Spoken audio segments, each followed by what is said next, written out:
Hello and welcome to episode 11 of In PS We Trust. My name's Davey and joined with me as always is Phil. Yes, boys. And Spencer. Let's go. We're a fortnightly PlayStation podcast and we each bring one topic of discussion to the table to go in depth on. But first, before we get into that, boys, what are you drinking? Alright, well, we don't need to talk about this for long. I'm drinking Buds. What about you, Phil? Jesus Christ. Skim over that quite quickly. Haven't you got anything else? I got a bit of Jaeger since the blowout.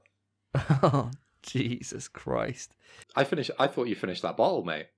Nah, I mean, you'd have thought so after listening to the podcast. But no.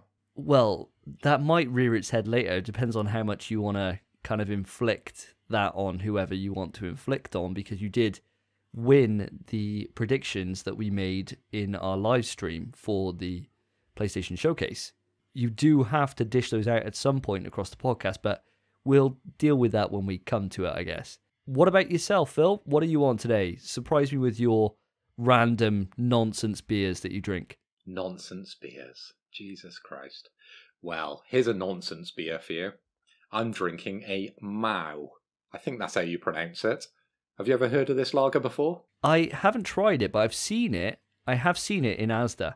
It was around the same places where I picked up that really nice feeling bottle the other week, you know? Yeah, You'll never forget that. You'll never forget that feel. Well, what I was thinking, seeing as I won the big hashtag blowout quiz, I've got a question for you to kick off episode 11. What country do you think the Mao is from? Spence, as the youngest, you can go first. Just name a country. Moscow, mate. Moscow. The country of Moscow. It's not a country, I know, but I'm going to go Moscow. Yeah, you're narrowing Very it down specific. to the city of Moscow. So you're not going Russia. Nah. Making it even harder. Going from the biggest country in the world, in Russia, down to just a place in Russia. Yeah, what if I'm right? It sounds like Mao, or whatever it is. The way it's spelled, M-A-H-O-U. Is that how it's spelled? Yeah, That's how it's spelled. I'm not entirely sure I'm pronouncing it correctly, because I don't think you are, but I don't know. I went to the self-checkout today, and no one pronounced the name of this while I was there. Well, I reckon it's Hawaiian. I was Ooh. thinking that at first as well. No, you've gone Moscow. I have. Wherever I'm that sticking is with in the Moscow, world. but I did think Hawaiian. Well, Davey, you're pretty close. I know you're a fan of the Spanish. So I had a look through, read up on the Wikipedia, and this is actually Spanish, and it's owned by Mau San Miguel. So it's owned by the producers of San Miguel. Oh, wow. My second There we favourite go. beer. Oh, There wow. we go. So tonight I'm on the Spanish to start off nice. with. And then what are you combining that with? I always like to mix it up on the podcast, don't I? Yeah, you give us some nonsense. So what have you got today? Well, next up, I got a West Coast classic for you. I'm going real heavy. I've got a pale ale from Brewdog. You just can't get more poncy, can you? I mean, I no Proper opinion. poncy. No Well, comment. I feel like I introduced that drink like I'm Tim Westwood. Come on. Real heavy from the West Coast. Oh, you did. It doesn't save it, though. It's still pale ale, isn't it? Oh, dear. Well, I'm on the Italian today. Still keeping it in the Mediterranean. So, it's still kind of got that Spanish flavour. But I'm on the Italian. I'm on the Peroni. Davey, can we hear that said in an Italian accent? Oh, I can probably do this, all right. Peroni. Perfect. That's the best one you've done, to be fair. That I was quite happy with that. I was quite happy. I didn't practice in the mirror all day, ready for this podcast or anything. But I'm glad you enjoyed that impression. Episode 11. It's the first time you've got it right. Congratulations. My Scottish was pretty bang on. I'll have you know. The accent was okay, but then you used some sort of weird reference within it. Canny, just chuck canny in every other word. It seems to sound Scottish, doesn't it? We and canny. That's all you chuck in. But for Italian, you just got to say it. Speak it in perfect English and just add an A. And that's all you do. You just add an extra A randomly. Speak it in perfect English. I was getting a bit Chinesey there. Christ. I'm going to stop while I'm ahead. I was going to say, like every week I ask you to, pronounce the name of the lager or the alcohol you're drinking in the country's kind of accent. Does that kind of shape what alcohol you're going to be drinking in the future? Do you go to the supermarket thinking, I can do an Italian accent, I can do a French accent, I'll go for that? The way it goes basically is it's in order of preference. So first off, I look at how much the Estrella is. If it's full price, no sales on, I'll be like, okay, I'll look then to see if the sales are on, if there's any sales anywhere. Which is why I'm on the Peroni today, because it was 10 cans for £9. So I was like, okay, I'll go with that. And just to note, they're Peroni slim cans. I don't know if people want to make any kind of assumptions about Davey for drinking out of a slim can, but just so people know. It does look like the kind of can you get a gin and tonic in, doesn't It it? does, yeah. It very It's much like does. it's like one of those. It's a 330ml can, so like a normal can size, but they've just made it really thin but extra long. And Just I'm the all way you about like girth. it. I'm all about girth. You know, I'd rather a more stouter frame, just a bit girthy. You know, so you really feel it. But you don't get any of that with this. How does the label feel on it? Is there any indentation where the lettering is across the can, Davey? Shocking, absolutely shocking. Really feels low quality. They've let you down. To be fair, the only one that's gone the extra mile is that Camden Hell's Lager. That's the only one that's had some kind of variety to the label so far. But I am constantly now, when I do pick up a bottle, I do rub my thumb along it. Just to see if I can get that kind of feeling again. And so far, everyone's let me down. To be fair, I'm quite surprised you've been able to find a Peroni. I've heard they're quite hard to get. You told me once they're only available on cruise ships. Oh, listener, I was hoping it wouldn't go into another confession time, but Phil's brought it up. Basically, what happened is the story with Peroni, and probably the reason why I don't drink it as often as I used to, actually, is because when we were about 20, we were on a night out visiting Phil's brother up in Leamington Spa, and there was this girl there. I don't know if it was one of Phil's brother's friends, girlfriends or whatever, but I was trying to crack on her anyway. So I was drinking Peroni, and so I went up and just said, oh, Peroni, have you ever tried it? She was like, yeah. I was like, well, they're quite hard to find. Don't know why. I don't know why I thought it was going to work. I don't even know what I was trying to accomplish with it. And how did that chat up line go, Davey? We can say it wasn't successful. We'll leave it at that. We don't have to go into the fact that she just walked off really awkwardly immediately after I said it. So this we isn't don't have to go something into to that. dwell on sort of 15 years, well, maybe not 15 years, but 10 years later, is it, on a podcast? Yeah. Let's just move on. I'm quite happy to leave that in the past, Phil. But it just keeps on coming up. It just keeps on coming up whenever I have Peroni. But I am enjoying it. I tell you what, it is nice. It is nice to be back, to have this. It reminds me of my early 20s before life crushed every hope and dream I had out of me. So it's a good drink. I think it's about time we move on to what we've been playing the last couple of weeks. So who wants to start us off this week? I mean, Spence had quite an introduction with his drink. Spence, do you want to kick us off with what games you've been playing? Yeah, of course. Basically, the main game I've been playing has been Resident Evil HD Remaster, and I've been playing it on my PC. As we all know, like, I played it a while ago, and then I was streaming it, having a bit of a mare with the game, and then I kind of just set it to the side for a while, which I really shouldn't have, because it's my goal to beat all of them before Village. But I picked it back up. Your streaming schedule is like mine. You do a couple of hours, and then maybe you wait a week, you maybe wait 2 weeks, and then you go back to it. Yeah, exactly. It's a bit of a mare. But I will say the last 2 sessions, because I streamed it 2 days on the trot, have been brilliant. I've really, really enjoyed my time with this game, and I'm excited to finish it so I can watch the new SSJ Davey review.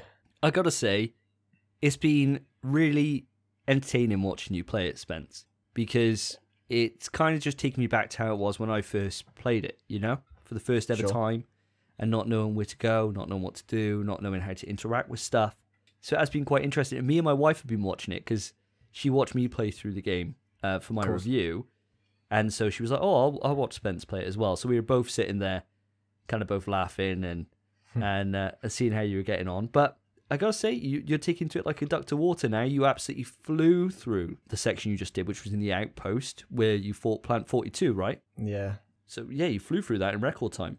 I was going to say, for the listeners who haven't been tuning into your stream, do you want to update us on where you're at in the game and how you've been going over your last stream? Sure.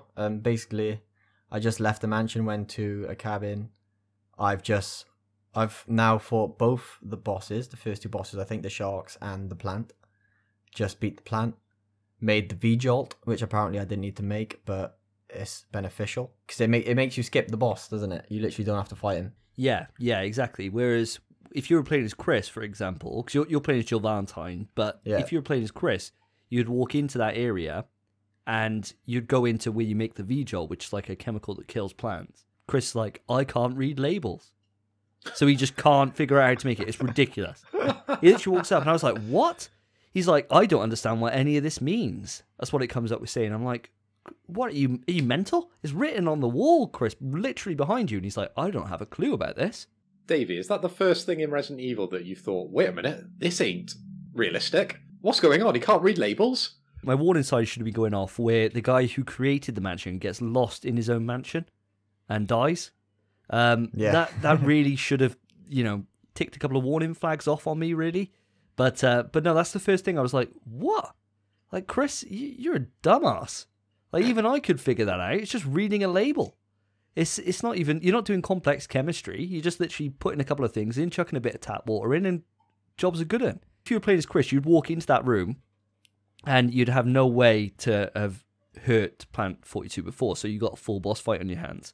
Sure. Whereas with Jill, you can kind of avoid that. Now, reading online, there is a way you can avoid it with Chris as well, but it involves like getting damaged or poisoned or some random bollocks and then Rebecca taking over.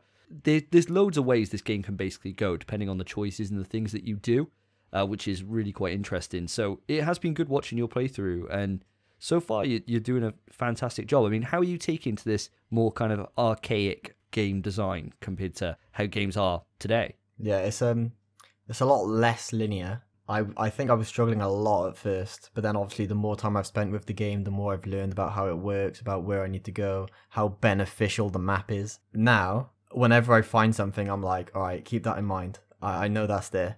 And I'll go somewhere else and be like, I gotta go back now, make the thing in the room. This is where I use it. It feels good. The game makes you feel so smart. Because all these puzzles, you solve them and you're like, yes, let's go. What did you think of the hunters? Because when I tuned into your stream, I was doing a couple of things in the house, but I happened to switch on at the point the hunters started chasing you. Yeah, at first I kind of just cacked my pants. I walked into the safe room, thought, all right, that's fine, it's gone. Left the safe room, he was there, wasn't he? So walked back in the safe room whilst I was invincible, grabbed my missile launcher, whatever, grenade launcher, walked back out, 2 shots, he was gone. I haven't seen another one since, don't know if there's more or if that was it. I feel like that's the same experience most people have when they see the hunter. Run for the save room, save, get the biggest gun and try and go out and kill it. If not, you've got your save, so... Exactly. You're good. With the hunter, fortunately you haven't experienced it yet, but they can kill you in one hit. So they can do a jump-in lunge attack, which takes your head off, just decapitates you even if you're at fine. And so they are terrifying. Like, especially if you're playing on like a later difficulty, then you get like 3 of them in one little area. Oh my god. And that's a nightmare. That's a nightmare. That's then shit your pants territory. They're always threatening. They're always scary in every single game they are. I mean, they're my favorite enemy, recurring enemy. My favorite enemy is always the sharks, of course. But they're my favorite recurring enemy in Resident Evil. I love them. I think the design is just so cool. Just like a mutated frog. Yeah, they do seem really cool. Like, why would you experiment on a frog? That's what most experiments are on, I think, isn't it? In like high schools and stuff, they dissect the frogs. Well, my girlfriend is actually a scientist. Well, she's a science teacher. And I always said to her, or I've always been saying to her, just shot her down immediately, build her up, and then just undercut her immediately. She's a scientist. She's just a science teacher. Well, if you can't do it, you teach it. You know what I'm saying? That's true. But I keep asking her, when is she going to be doing the experiment with the frog? And she's like, we don't do that in schools. And I was shocked by that, because every movie has misled me that school students dissect a frog. It's an American thing, I think. They do it over there. I don't think they do it here. I mean, you didn't have science when you were growing up, Phil. It's a relatively new thing for you. It was just religious studies, mate. It was. That's all we had. When I was in school, we dissected a pig's heart. Did you guys never do that? I remember the lung. No. We did a lung. And that's cool. Maybe a heart. I think with a lung we blew it up. Oh, See wow. how big it could get. Yeah. We just had some kind of, the teacher had some kind of thing to make it like kind of pump a little bit. It's like a pig's heart. It was cool. And then we cut it open. and had a little look in it. Do you not do any of that, Spence? Do they do that We in didn't schools do these days? anything. No, we did nothing like that. Oh man, it's We savage. maybe read a book on it. It's all on be- iPad. Yeah. To be fair, one of the reasons probably why they stopped it was because of the banter that would happen. Like one kid just got a heart chucked at his face. You know, it just immediately got chucked across the classroom, just smacked him in the face. Just this pig's heart. It's minging. So it's probably stuff like that is the reason why they spoiled it for everyone. But well, there you go. So have you been playing anything else, Spence, or is that everything for you? The only other game I've really been playing that's worth talking about, I started playing last night, and that's Mortal Kombat 11. What are your thoughts on it? Because you played it a while ago when it originally launched, right? Yeah, of course. I used to play it quite a bit. Used to play Cassie Cage, 'cause she's paying. And then I even attended a tournament. Mrs. gave me a look then. The trick is not to have them in the room while you record. Then you're free to say whatever you like. Laura doesn't listen to this. No, my It's a wife bit more fun, doesn't isn't it? listen to it. She's sick of hearing my voice. She don't want to listen to another 2 odd hours of me yabbering on. As he checks the door to make sure he's not, I know, she's not yeah, behind you. just look up the stairs, make sure she's not lurking, you know. She's just stood right next to you. Self-preservation, isn't it, you know? Phil made me say it. So, in terms of the game then, what kind of drew you back to it? And what are your thoughts on it now that you've got access to all the DLC? Because you've got the Ultimate version on PS5, right? No, I'll explain. It's a weird situation. Basically, my uncle had Mortal Kombat on the PlayStation 4. And then when the Ultimate Edition came out, he bought that as well on the PS4. And because he has 2 copies of the game, the base version and the Ultimate version, he just gave me one of them. Because I sold my copy when I was saving for a PlayStation 5. So he gave me the base version and the disc data disc for Ultimate, thinking that it could give me the base game with all the expansions. I want an uncle like yours. He's safe. He's a Every good uncle. time you say anything about your uncle, he's always giving you stuff. Was he the same Yeah, he uncle always is. he the same uncle that dropped all the Spider-Man stuff around and the chessboard and all the models? All those figures up on my shelf and that roughly 800 quid. He says 800 quid. It's probably not 800 quid. Chess set. Yeah, it's all from him. Jealous, man. I know. He's lovely. He's mostly, his house is a tip and he's just trying to get rid of everything. I'm charity. Hey, I'll be That's the way it's charity if going. he's giving that stuff away. In it, yeah, it's sound. But yeah, so he gave me, I have both of his copies at the minute and I'm playing. It's weird the way it works. The base version I have, when I play it, I get a free download for the PS5 upgrade, but I need to use the base disc. So I can play the PS5 version without DLC, or I can play the PS4 version with DLC. But I can't do both. But yeah, I'm enjoying it. Brilliant game. I need to relearn it, because I used to play it quite a lot, and I used to be somewhat okay. My combo game's not great, not going to lie, but my neutral's sick. You should never say you're good at fighting games. Never say you're good at fighting games. You just got to make sure that you remember that when you're 500 hours deep, when you sit down to play somebody for the first time, you just say, I only picked up this game yesterday. That's true. Everyone does that. Nobody believes them. That's what Ryan Hart said to you, mate, wasn't it, when you He guys did. played? This He is said, my "I don't-" first tournament. He says, I don't even play this shit game. I'm the same as you, Spence. So you bought me for my birthday, actually, you bought me Mortal Kombat Ultimate. And I did. it's incredible. I absolutely love it. I played quite a lot of it when it first came out, same as yourself. And then the problem was that a few months after it came out, Smash Ultimate came out. So I couldn't really juggle both games at the same time, so I had to make a choice. And Smash is generally my first choice. So Mortal Kombat kind of got pushed aside. But for the entire time since I stopped playing it, you and me have always kind of said to each other, why aren't we playing Mortal Kombat? Yeah. It's so good. It's just so fun. And now we're both playing it, which is big. so hype. And the good thing about it is that I'm learning a brand new character. You're learning a new character. So there's no difference in skill, really. We're kind of similar. So we're just having these really, really good games, even though last night you absolutely whooped my ass. So I got to try and get that run back today after we finish this recording. Phil, speaking of Mortal Kombat, because I've got 2 copies of it now, I dropped one round to your house earlier. I hope I delivered it to the right place. For all our listeners, I'm holding up the Mortal Kombat PS4 edition onto camera. So this is the first game since Spider-Man that we all own and we could all potentially play it the first time because... Dun dun dun. Phil, you now have PlayStation Plus. Well. You've had it forced upon you. I now have. I've now been gifted a code for PS Plus. I haven't actually redeemed it just yet, but yes, I think I shall redeem it, and we shall play some Mortal Kombat Online. I am looking forward to it. It is a game I have always wanted to jump back into. Because we've played a little bit of it. I remember at shows we played a couple of games, and it did look really hype at the time. And it was a game that I've always looked to and thought, I'd love to play that. But playing a fighting game on your own, and then playing with your friends... Yeah, it's way different. Yeah. Oh, didn't we all play it at Insomnia? Yeah. A lot of us together? Yeah, we did, yeah. Yeah, we did. Damn. That was the last time that we were able to go to a con before COVID hit. So, no in-the-field podcast interviews, nothing like that. So when COVID eventually ends, we'll be able to start doing that kind of stuff again, which will be really fun. We'll be broadcasting from Birmingham. The city of greatness, city of wonders, Birmingham. And I'm not even saying that sarcastically. Everyone in Birmingham hates Birmingham. I really like Birmingham. Yeah, it's crazy. I know, I like it. It's great. Best night out. Yeah, class night out. Class night out. Sorry to all our American listeners who don't know what the hell Birmingham even is. Well, outside of a night out in Miami, which was pretty special, to be fair. That was a great night. Come to the UK, Birmingham, number one. Much better than a night out in London, in my opinion. London's a shocker. Never had a great night in London. It's always just average. I've had one great night in London, and it was because the club was either refusing us entry or there was another club that was too expensive. So we went to a petrol station, bought a crate each, and went in a park.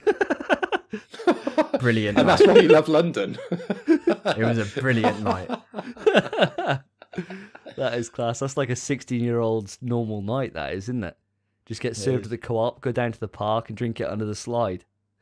It was just after Albion 4, so the biggest UK Smash tournament ever. So there was about 130 of us in this park.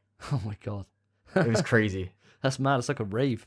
Yeah, it was awesome. What club turned you down? Like, I mean, it was too big a group. I mean, it is the Smash community. How many of them had tails? Yeah. To be fair, right? Yeah, any bouncer seeing them come towards you, you'd be like, do you know what, mate? Fuck off. You're not allowed in here. And the stench as well. Just turn them away. All the neck beards out. You're gone. Yeah, definitely. All the ladies straight in, though. Standard ladies' night, isn't it? Is there many ladies in the Smash community? There's a few. Probably a couple of them are furries, though. Yeah, I'd say like 2% of the Smash community, maybe. Yeah. Might be generous. Yeah. It's not great. Not great ratio. I do feel sorry for him, having to sit next to all the nonsense. Sit next to you. sit next to me. Hey, Joe, I'm thinking about getting Peroni. Do you know anywhere I can find some? Just sat there flexing because you're the only one that's been to the gym out of 100 people. Oh dear God. Well, what about you, Phil? What have you been playing? To be honest, these last couple of weeks have been havoc, mate. My Yeah. job has just been mental. So I've been avoiding talking about this a little bit, but this is the reason I actually had today off. We had a couple of attacks on our main website. So the first attack, unfortunately, was an internal attack. Some tester left an application running overnight and almost brought down our website. So we had to sort out all that. And then 2 days later, we had an attack from the Russian Federation, which we had to sort out. So serious business going on. And yeah, it's been horrible. It really has. It's been super stressful. Everything okay now, though? We were able to sort it all out, but it's just the process that goes along with it. And then, of course, we've got to document everything and be really official. You know, we've got lots of people to report to when it comes to, you know, issues of privacy and things like that. So, yeah. Why would the Russians... What? They seem to be so random. They're attacking the most random things ever. It's like, I get it when they're attacking the US election or whatever, or meddling with the Brexit vote or anything like that. You know, okay, I can see kind of a vested interest in that. But they're going after some really random stuff lately. Someone just needs to put a stop to it. Maybe, Spence, it's time we put our Cold War COD skills into action, and they get us in just to sort it all out. Why did I think you were going to say, Spence, it's now time to don the costumes and go after them? Yeah, I thought it was going to be something like I'm that. not going to give up my my identity on this podcast. I'm not like Miles Morales, where he's telling everyone his secret identity after just knowing them for 5 minutes. You're going to bring down that Kylo Ren sword and that Zelda's shield. No, Link's shield.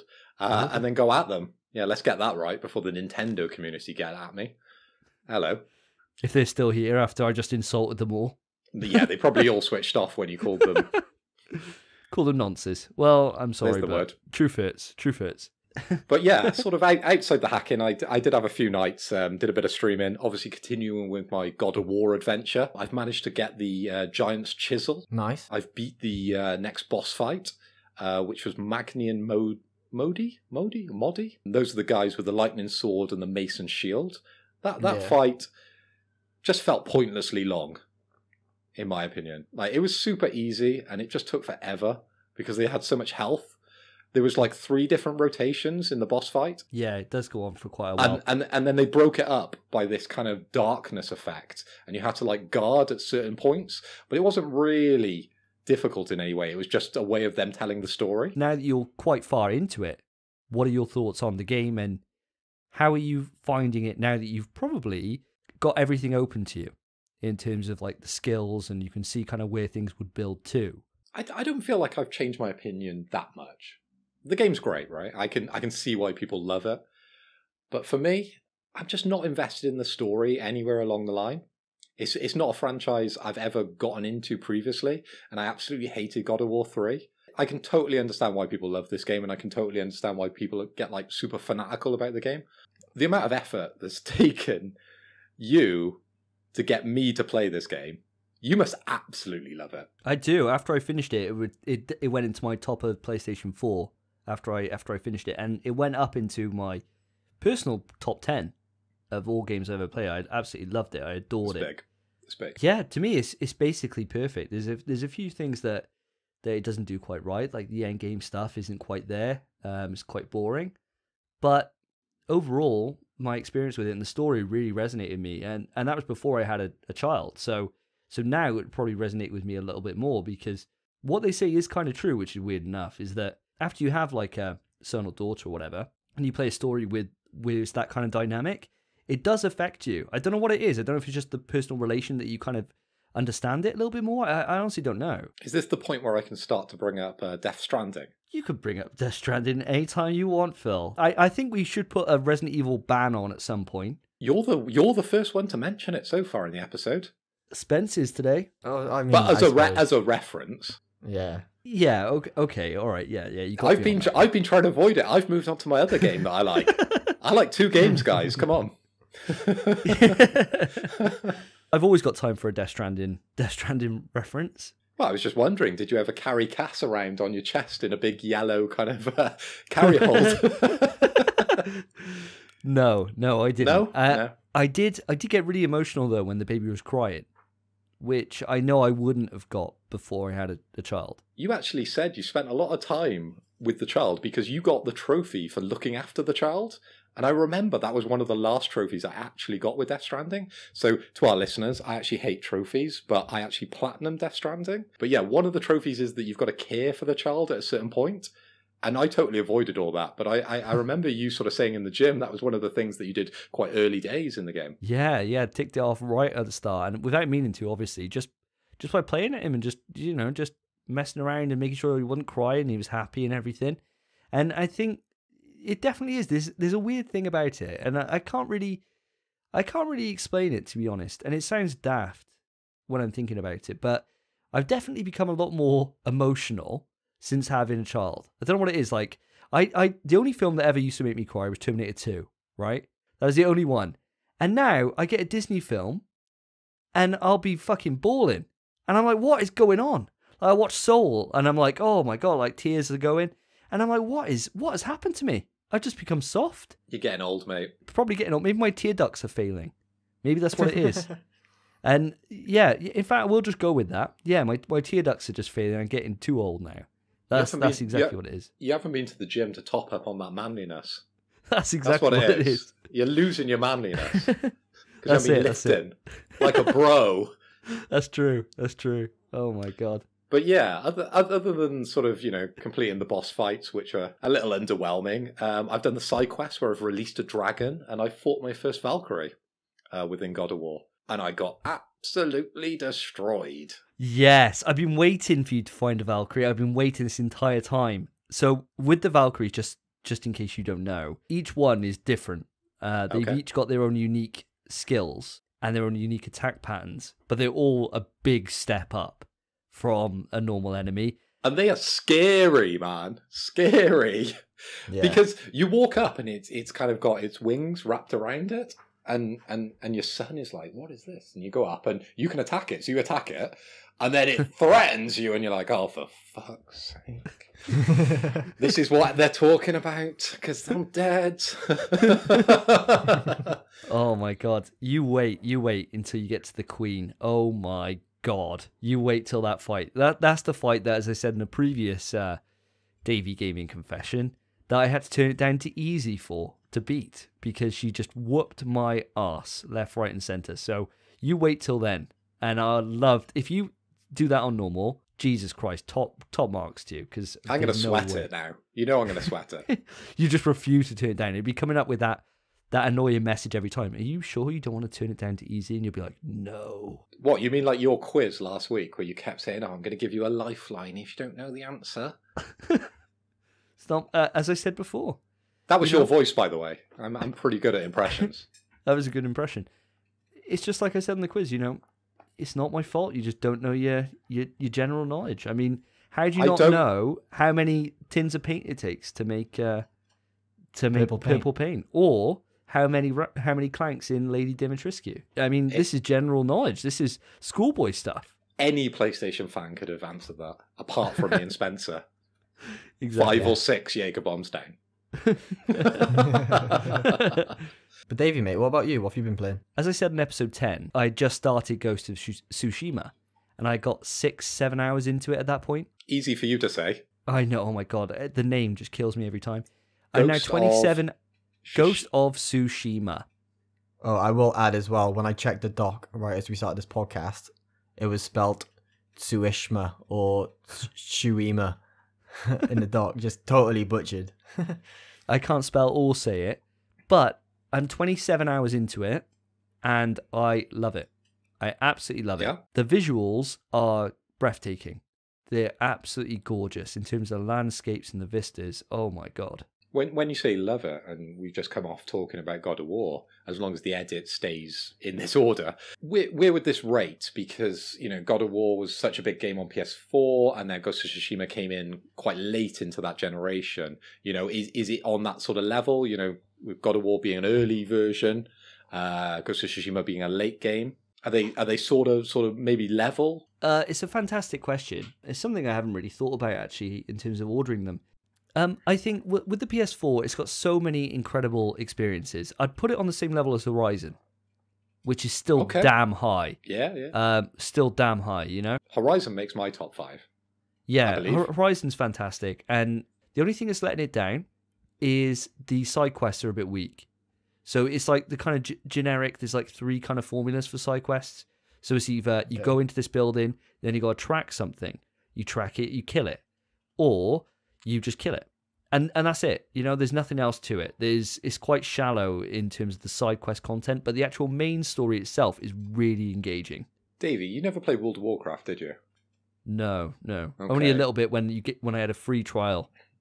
Because I was going to say, when it comes to side quests or basically quests, they tend to fall into the same repetition of go and collect X amount of this, go and visit this point and talk to this person. It just gets a bit boring. But that's not something I've found in God of War. I feel like all the side quests are quite, individual. And I'm really enjoying those, They feel unique. And I suppose the thing about it is we got spoiled because The Witcher does side quests in such an incredible way in The Witcher 3 in terms of having every side quest is its own kind of unique story and they all feel really unique, even if the actual act of what you're doing is the same.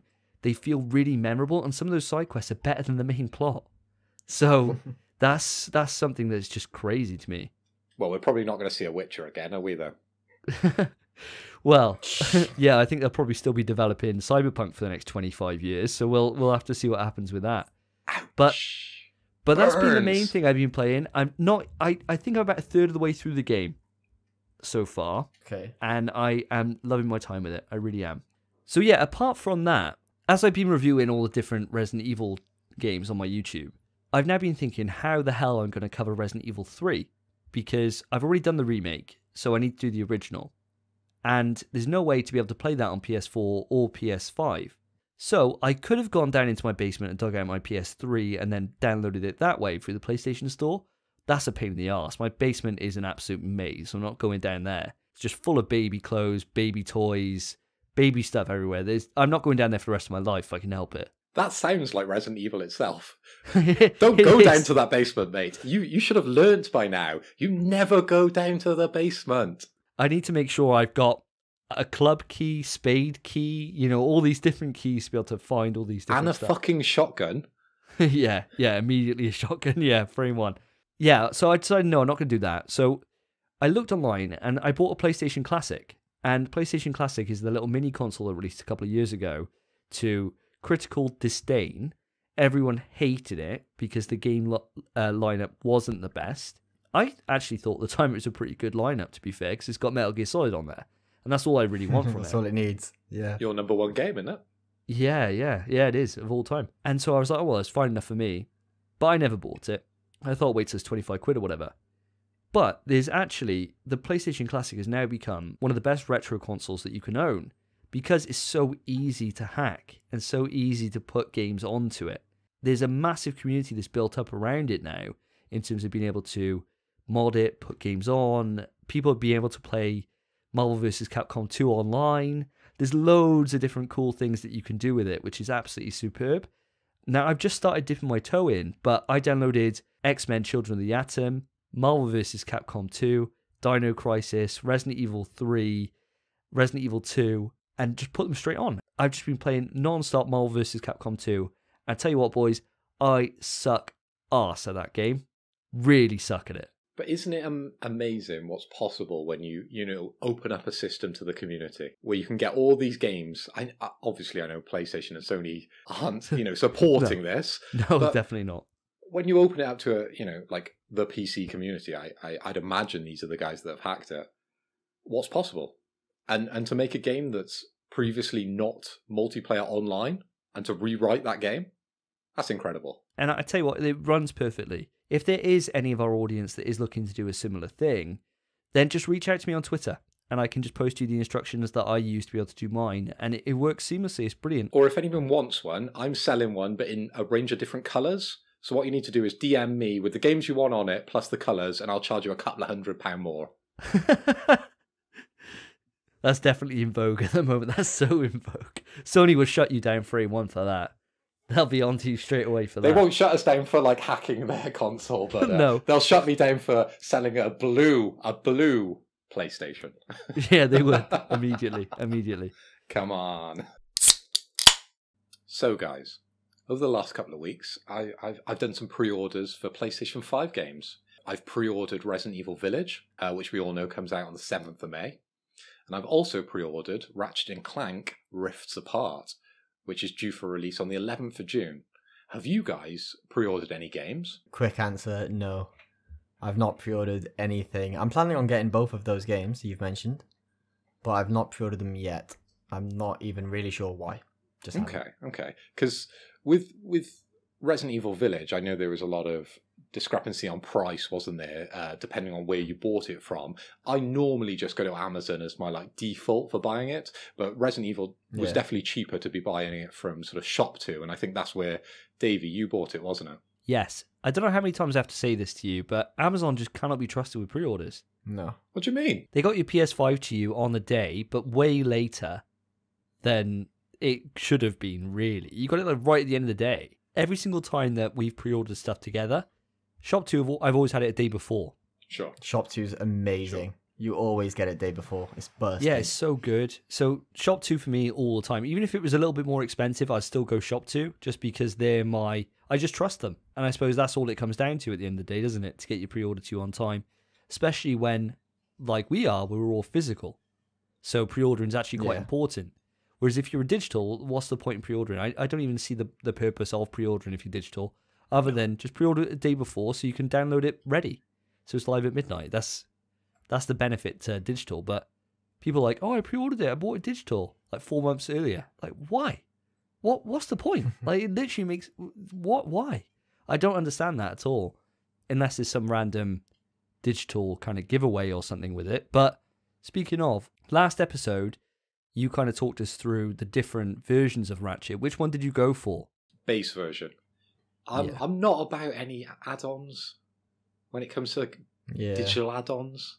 You know, if I'm going to buy a collector's edition, I want some sort of figure to go on the shelf. Yeah, no, I know what you mean. I get you. Yeah, it's like exactly like we said last time. Then you've done exactly what I'll be doing. So I've only pre-ordered so far Resident Evil, but I will be pre-ordering Deathloop, Returnal, and I will be pre-ordering Ratchet as well. Okay. So I'm going to be doing those three. Are going to be my next ones for sure. Let me put this to you. Now I've got a PS Plus account and I can play online. Would you be up for Back for Blood? Ooh. Oh yeah, I would actually. Because I was very much on the fence with Back to Blood, whether to buy it on Steam and play it on PC for free online. Obviously, I'd need to buy the game, which would be a cheaper rate than buying it on PlayStation. But now I have a PS Plus account that eliminates the extra cost of that, where I could just buy the base game and play it with you lads. Oh, I'd love to do that. Yeah, I really would. When does it come out? 18th of June. Oh, great. Oh, that's perfect. So it comes after Ratchet. That's fine. That is great. Yeah, that's perfect. I'll be very interested in that as well. I'm a big fan of Left 4 Dead. I'm quite keen for that. Yeah, well, I mean, I was always mugged off because I was PlayStation only with no access to PC. I played Left 4 Dead on the Xbox, my wife's Xbox, with her. Really loved my time with it. I remember lending you an Xbox handset so you could go on to Lottie's house and play. Yeah, that's Left when 4 me and Dead. Lottie were first getting together, yeah. And yeah, that was one of the games that drew us together. And then I suppose the game that got us married, I suppose, was probably Diablo 3. Thinking about lending you that handset, did you wash it before giving it me back? That does kind of bring me on to something, actually, talking about Diablo. Diablo 2 recently got shown in terms of the remake that they're doing for it. And so me and my wife are mega keen about playing that. We put so many hours into the PS3 version of Diablo 3 and then PlayStation 4 version. We put probably about 800 hours in across both versions. We absolutely sweated it. We loved it. Are you boys interested in Diablo 2? Now, just to get this off my chest, I've never played Diablo 2. So I'm really looking forward to going back into it because people say it's the best one. So I am mega hyped about this. What are you guys' thoughts on this? Are you excited about this announcement? I've played it through many times on PC. Like, I don't think it stacks up to Diablo 3, really. I don't know what there's obviously a lot of nostalgia here, right? So there was a time and a place when Diablo 2 came out, and that was very hype. And I don't think Diablo 3 probably launched with the same kind of, opportunities that Diablo 2 did, because I think there was a lot of space around Diablo 2. But no, I don't think it's a game that I'll dip back into as much as I did enjoy it at the time. For me, it's probably more dependent on like the price range and such, because I loved Diablo 3. I absolutely adored Diablo 3. I've put maybe 500 hours into that as well, similar to you. I'm a lot more excited about Diablo 4 happening, but I would like to visit Diablo 2 because I've also heard it's one of the best. I can't imagine it being better than Diablo 3, but worth a shot in it. So I remember playing the original Diablo when we first had the internet. That's going back some. Like, Diablo is one of the first games I actually played online. All I remember doing is kind of ripping people off for their items in the games. Not much changes then, does it? When you saved your character in the original Diablo, you saved it locally. There was no cloud saves in those days. So what you could actually do is hack that save to give your character whatever you wanted. And we basically loaded into a server with a character that was like the top level. It had all the items. They were all imbued. So they basically had all the sockets for all the items. Yeah. And then someone would come in our server and be like, how the hell did you get that? And we'd be like, well, we're called the Imbuner. We can imbue your items. And we said, give us your best item and we'll imbue it. Oh, no. Oh, no. And that's what we did as kids. Me and my brother, Willard, who's been mentioned a couple of times on the podcast. He was involved in all this, and this is Oh, what we used to do as kids. So yeah, no wonder the internet has turned out the way it has.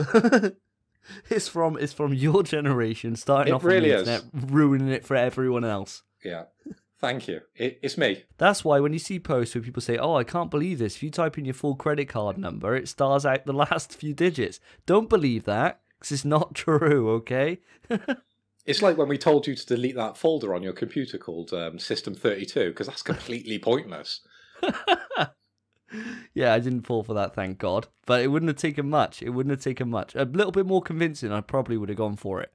But I just don't trust anything you say. And I suppose that's probably the best course of action to take, given the circumstance. That's how a good friendship is built. Zero trust. Zero trust. I don't trust you and you don't trust me. A mutual untrust. Yeah, pretty much.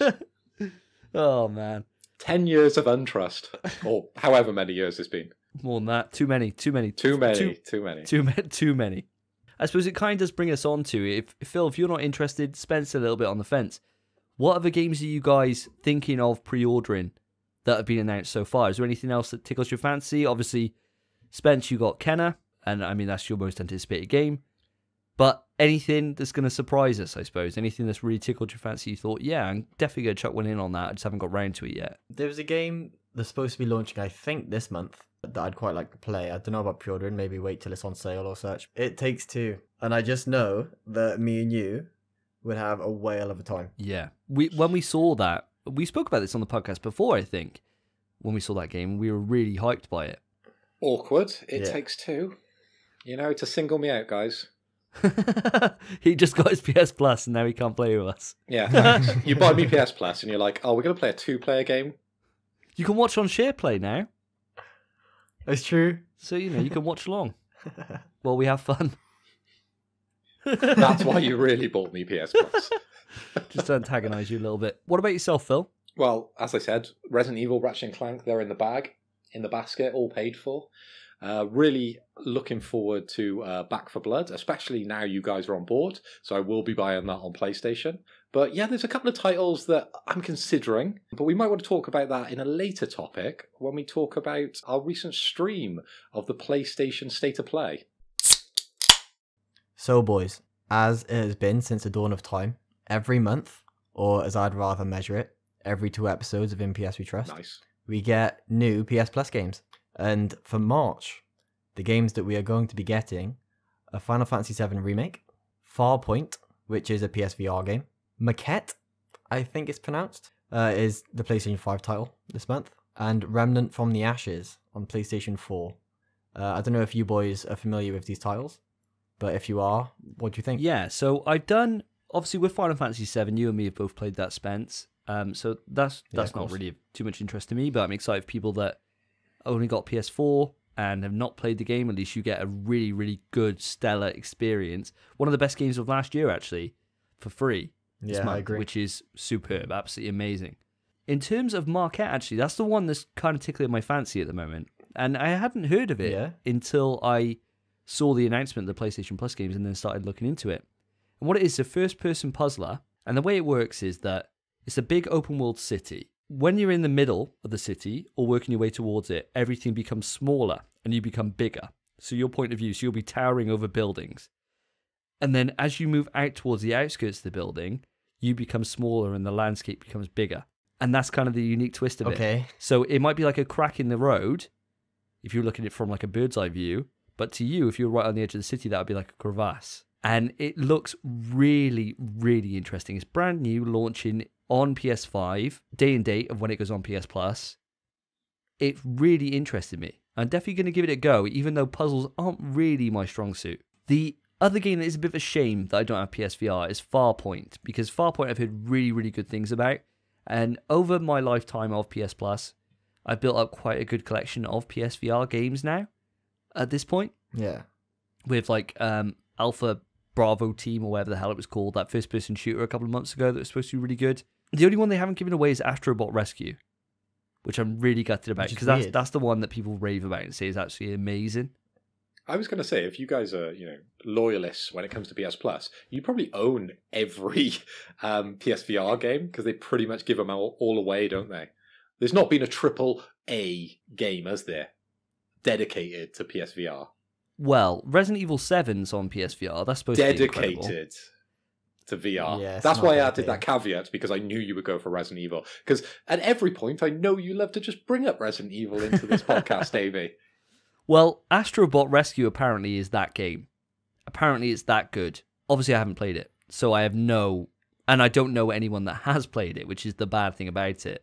So I can't speak, but everyone that has played it loves it. And there's got to be something there. What about the game that's very much like The Matrix, where you have to duck and dive over bullets?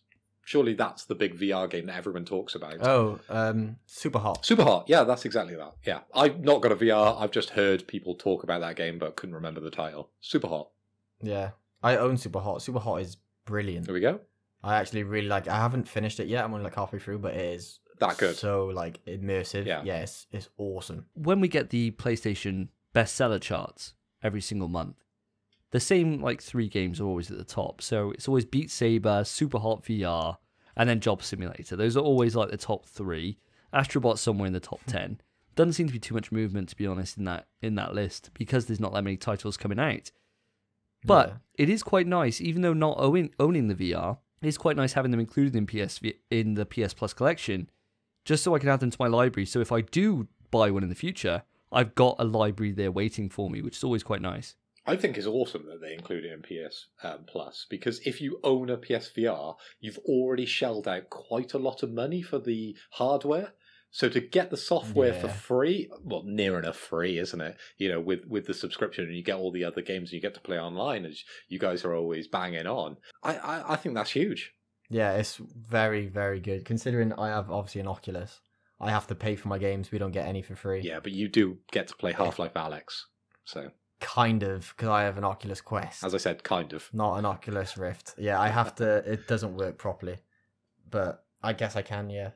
And I suppose the last game on there, which they're giving away this month, like you said, Spence, Remnant from the Ashes. So, from what I've seen about that is essentially Dark Souls, but with guns.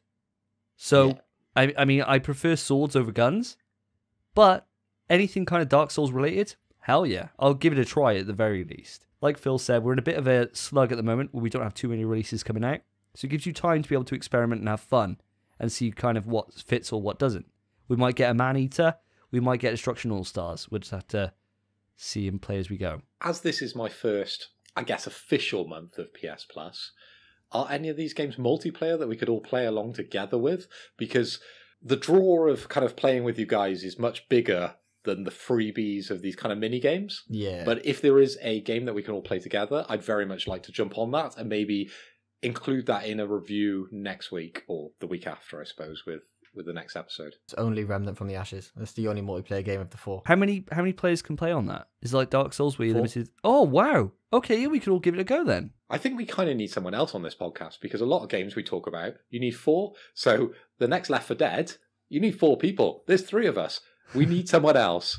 So whoever our listener is, do you want to join us and play these games with us? Email in pswetrust@gmail.com.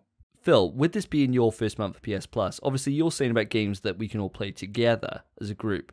But are there any of these games, with most of them being single player, any of them particularly in your fancy? I guess now I've played God of War, I should play Final Fantasy VII, shouldn't I?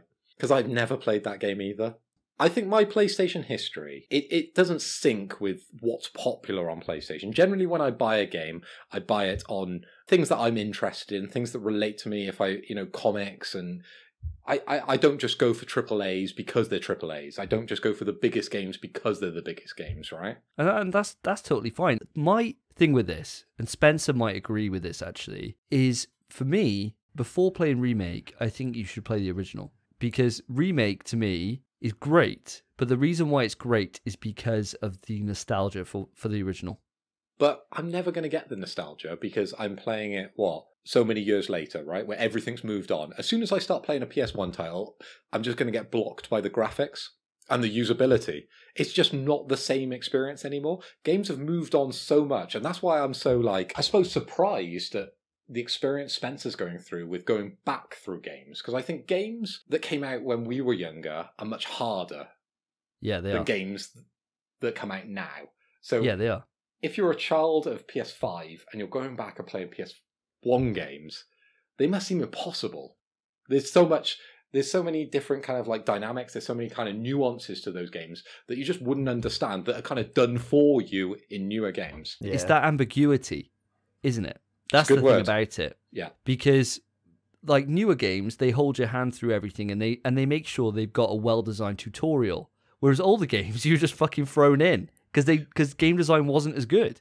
It was all possible, right? With the PS5, the processor it's available to do whatever you want. In older games, you had limitations. And as a gamer, going back to the SNES and the Master System, you never had a tutorial in a game. You were just dropped in and you would constantly hit your head against that first level over and over and over and over until you completed it. And that was the way you learned a game. You didn't even have difficulty settings.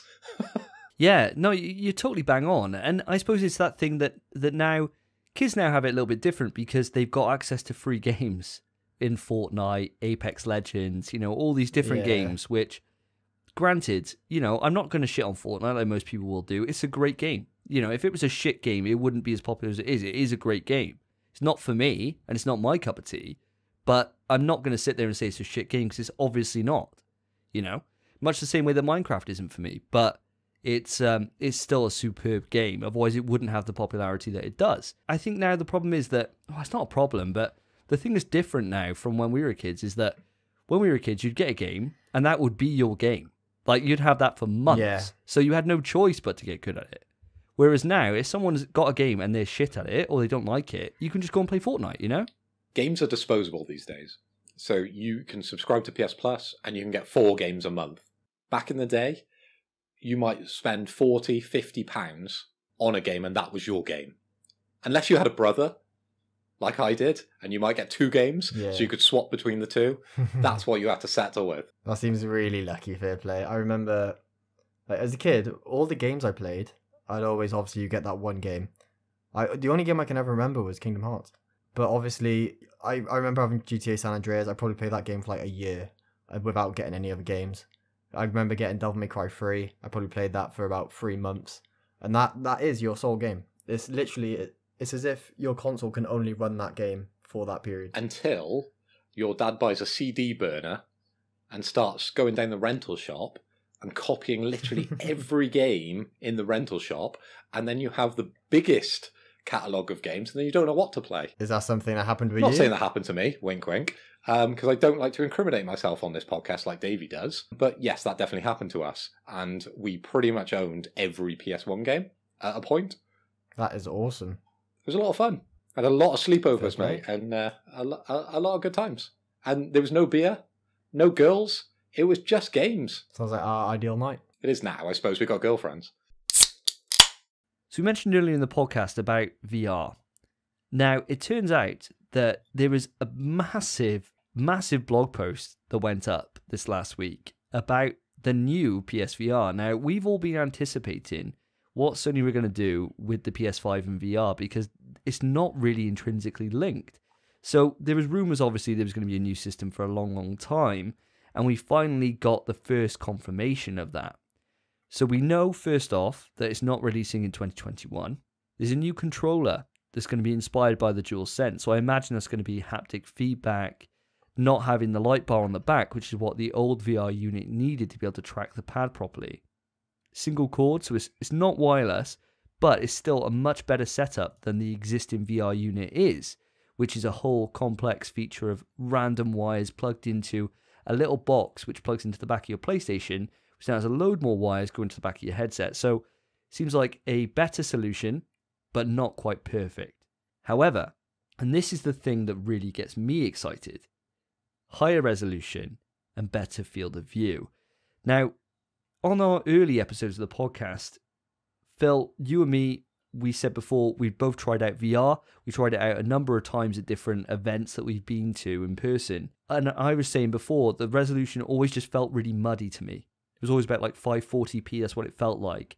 And so nothing was ever really crystal clear. And granted, I was hungover to shit. So that definitely had a impact on my experience. I really enjoyed my time when I was in there, except for the last demo where I played Gran Turismo, if people remember, and I wasn't actually playing. So I was just in a race car, hungover to all hell, and it was the worst experience you can ever have when you're hungover. But I've always enjoyed my time with it, but always just felt it's not an essential purchase because of how much of a downgrade it was to gaming in general. So this really, really grabs my attention.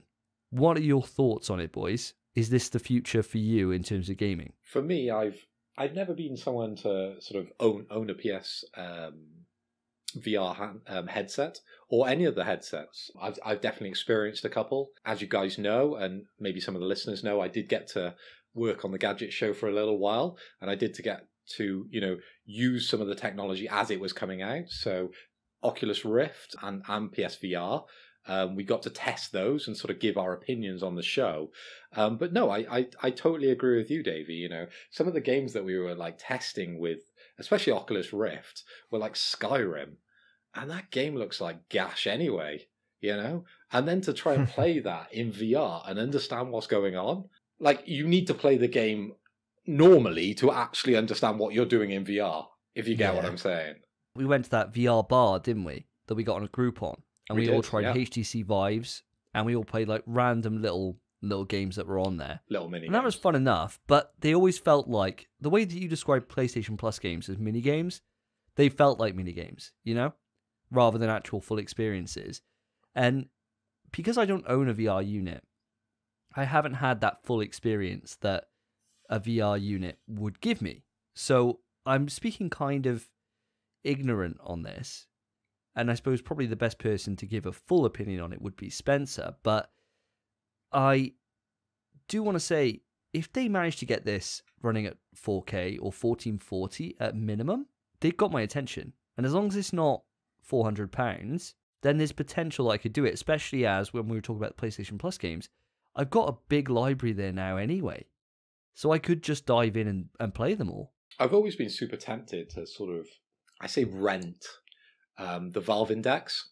What I mean is to buy it on eBay for £1,000 or just shy of the £1,000, and then resell it once I've played Half-Life Alyx, because Half-Life Alyx, that's a AAA VR experience, and you need to play it on the right hardware to experience it to its full potential. And that's something I'm genuinely considering. But outside of Half-Life Alyx, there has been zero draw to play in VR. Although, there is Portals 2 on VR. Would you want to do that, though? Like you were saying about Skyrim, right? And you got to understand it and stuff like that. Like, Portal would obviously make sense in VR because it's just pointing and shooting, right? And it's just thinking logically then from there. But would you want to just experience that game again, but in VR? Wouldn't you want something new, like a newer experience, like especially to justify the price of it? I think that's why I'm pointing towards sort of Half-Life Alyx here. Yeah, and that makes sense. If I was going to shell out the money, but I wouldn't keep it because there's no reason to keep it. There's no progression in the industry, in my opinion. Like the games we're getting with PlayStation, fair enough, they're giving them away. That's an added bonus to buying that hardware, and maybe the reason to not resell it on eBay. But if I shelled out the £1,000 for Valve Index, it'd be straight back on eBay as soon as I completed Half-Life Alyx. So Spence, you're the one here that actually owns a VR headset in the Oculus Quest. So you've had it for a number of months now. What are your opinions on this? And does the fact that Sony are doubling down on their interest in VR, does that appeal to you or not really? I mean, I like it. I like that people are trying to tip their toes into VR a bit more and try and push it further, because I do really like VR. I'm not really interested in the PSVR itself, even if it's a new model, unless the price was good, because I can't imagine it being decent. I imagine it being like at least £400, which, to be fair, my headset was also £400. My headset's wireless, a bit better, but the resolution and field of view and the tracking and the games, to be fair, as well, might be better, because my headset doesn't actually have that great a library. I can link it to my PC. I have played Half-Life Alyx. Granted, not the best experience possible of Half-Life Alyx. It's a bit choppy, and every now and then it just gets really laggy. But sometimes it runs beautifully. It depends on my PC, I think, because obviously it's mostly running off my computer. I don't know. I want VR to keep being pushed. I do want VR to become a more commonplace thing for video games, but I'm not seeing it being anywhere close to AAA games on actual home consoles at the moment. Considering how Sony have sort of treated peripherals in the past, where they support it for sort of a short generation and then kind of forget about it, like I'm quite encouraged that Sony are still pushing PSVR. Yeah, I think it's definitely something to that. I kind of feel a little bit insulted in a way. Go with me on this walk, listener, okay? PlayStation Vita is the best handheld console on the market. Even today, in my opinion, it is superb. It's perfect. It's actually perfect for what it set out to do. Now, in terms of its actual mission goal, I suppose you could say it didn't succeed that in terms of providing console quality gaming on the go. But titles like Killzone Mercenary and Uncharted Golden Abyss proved that it could do what it needed to do if it had the development push behind it. Now, my thing I feel really, really sorry for myself and for Vita, is that I wish Sony would put this focus back into the handheld market rather than going into fucking VR. Like, VR, yeah, I can truly see it is the future, right? It is going to be the future of video games. To be able to have like a Star Trek kind of holodeck, right? That's going to be the future of gaming eventually. I just don't think we're there yet. I just want Vita 2. That's all I want. That's literally all I want. I think when it comes to VR, Sony have got to be in the conversation, haven't they? Because there's a lot of technology companies that are pushing it when it comes to PC. The thing about it with Sony's VR is that they are market leader at the moment. The PSVR has outsold all the others combined. So it is the most successful VR headset on the market by quite a margin, actually, if you look into the numbers, which is surprising. There's lots of different ways to sort of quantify success. And if we're looking at sales, then yes, fair enough, right?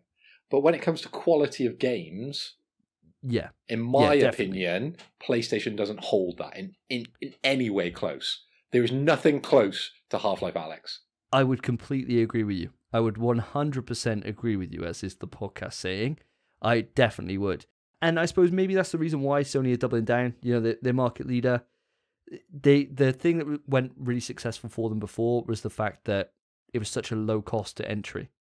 Because you already had the PlayStation 4. So all you need was the VR headset, which was what, 350 quid on launch, compared to the cost of a Oculus and everything else at the time, which was like 600, let alone the high-end PC you needed to run it.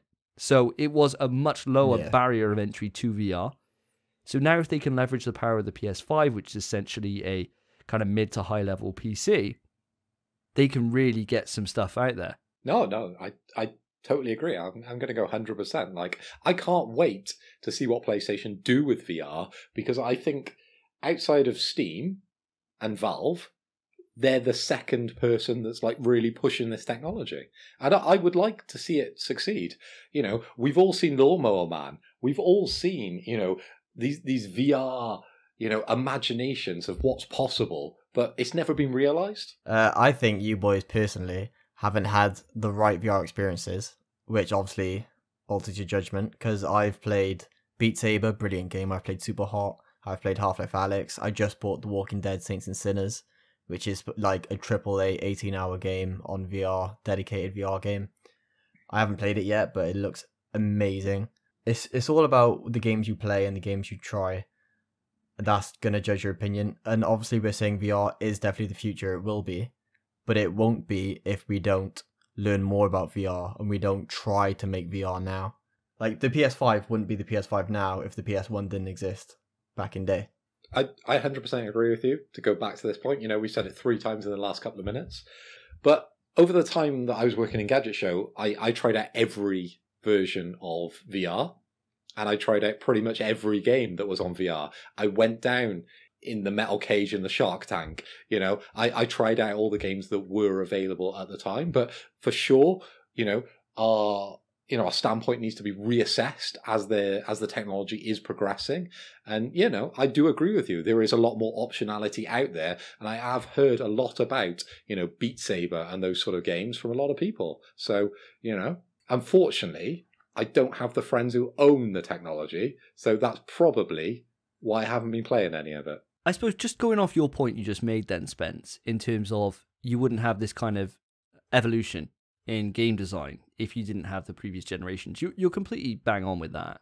The problem is, though, we got a choice now, and that is the choice is you play games as they are right now, or you go VR. And the problem is that the quality difference between the two is not on par. And so you're not going to find a single game, maybe outside of Half-Life Alyx, but even then, Half-Life Alyx didn't win Game of the Year last year. That was Last of Us 2. This is the problem. Until you get to the point where I suppose studios can afford to take the risk like Valve can, where that money doesn't mean anything to them. They can just chuck it on VR and they don't care if it only sells 10,000 copies, Whereas if Sony put that amount of money into a game and it only sold, 50,000 or 100,000 copies, that would be really unsuccessful for them and that would cost them a lot of money. And so until you get studios that have the money to burn, potentially, on figuring this stuff out and really perfecting it, they're not going to, because it's that risk aversion, which is, to be fair, it makes sense.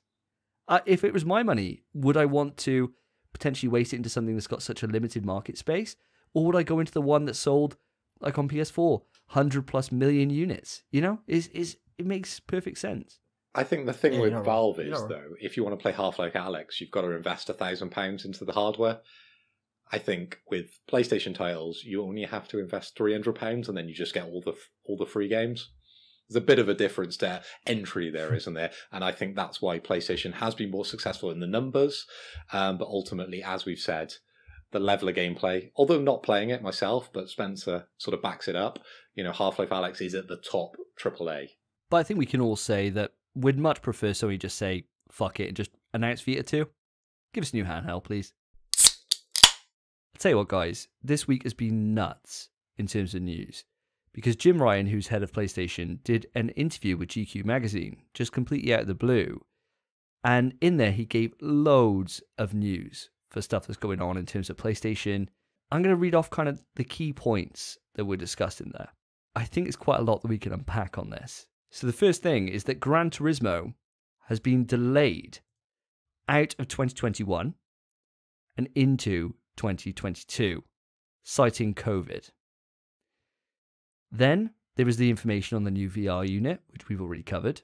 Then confirmed that Days Gone is coming to PC in spring of 2021, with more announcements of future games to follow in the near future. The Play at Home offer is coming back, which gives players access to Ratchet & Clank 2016 for free on PlayStation 4. Now, as PS5 users, obviously we get that for free anyway as part of the PlayStation Plus collection, but it means that people who only own PS4 get that for free as well, which is really nice. He confirmed in there that they're confident this year in the release of Ratchet, Returnal and Horizon. The shortages of PS5 are unfortunately going to continue, and that is due to competition with parts with phones and the A&D chips that they're using, which was already well documented, but was never on the record before. And finally, the record sales of PS5 set the new record for Sony in terms of home console sales, beating the PS4, which was the previous winner, with 87% take-up of that, of PS Plus. And 1/5 of the PS5 owners have never owned a PS4, and so they're brand new to the ecosystem. And that is crazy. So, after going through all that and the major points, what stands out to you? Well, I think obviously we should go through it in order. So for me, GT, Gran Turismo being delayed, that's a bit crazy. I honestly never really thought that would even happen. No, nor did I. I literally wouldn't have even thought about that being delayed because it's been shown in literally every single trailer that we've seen for the PlayStation 5, and they've been confident about this like kind of mid-year release. So to see it just suddenly get delayed and it just be in a GQ magazine interview, so random. I couldn't believe it when I saw it. I just couldn't believe it that it's gone. It's in 2022. Yeah, it's weird. It's just a weird delay. It just feels strange. Now, granted, Polyphony Digital, who are the developers behind Gran Turismo, famously late. They constantly delay every single game they put out. And unfortunately, what seems to happen with them is that they delay it past the point where it becomes as relevant as it could be, where competitors like Forza implement systems into their games which put it head and shoulders above Gran Turismo.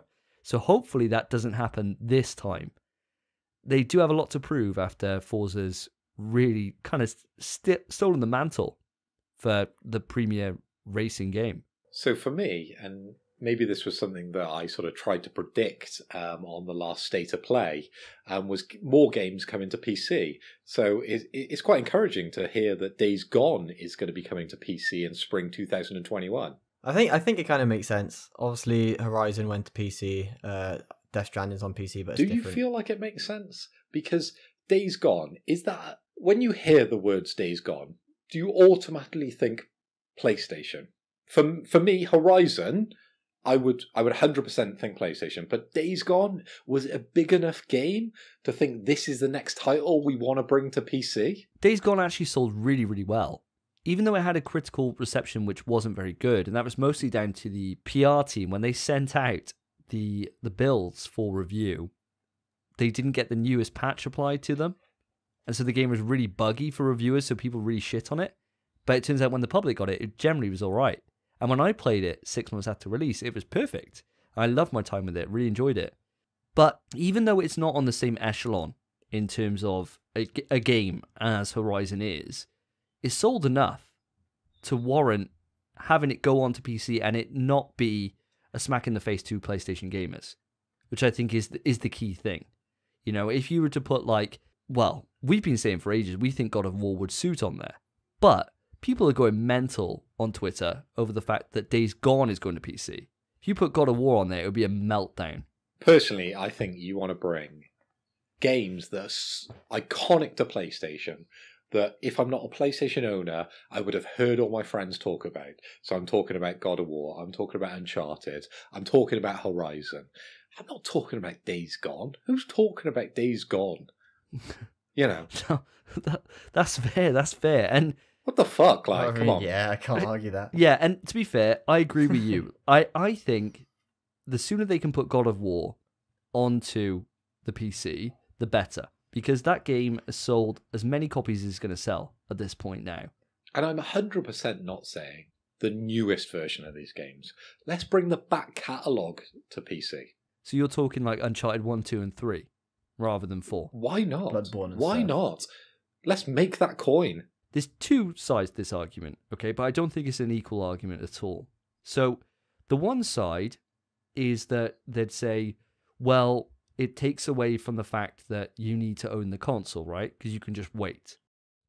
But the better argument, which is the other side of that coin, is that, like you said, they've milked the ecosystem as much as they can. So if you can get players that haven't experienced that and they play it, and they know then, I've got 4 or 5 years plus until I can play the sequel, I'll buy a PlayStation for that experience, which is kind of linking into what we were talking about with VR, where we don't have the experience there to warrant us to buy it.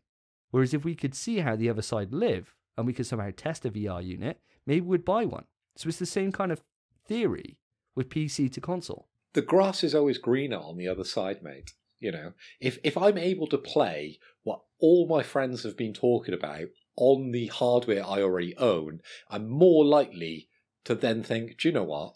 I might buy a PlayStation. Uncharted was sick. There's one big caveat that I would have onto this, which is don't go the Xbox model.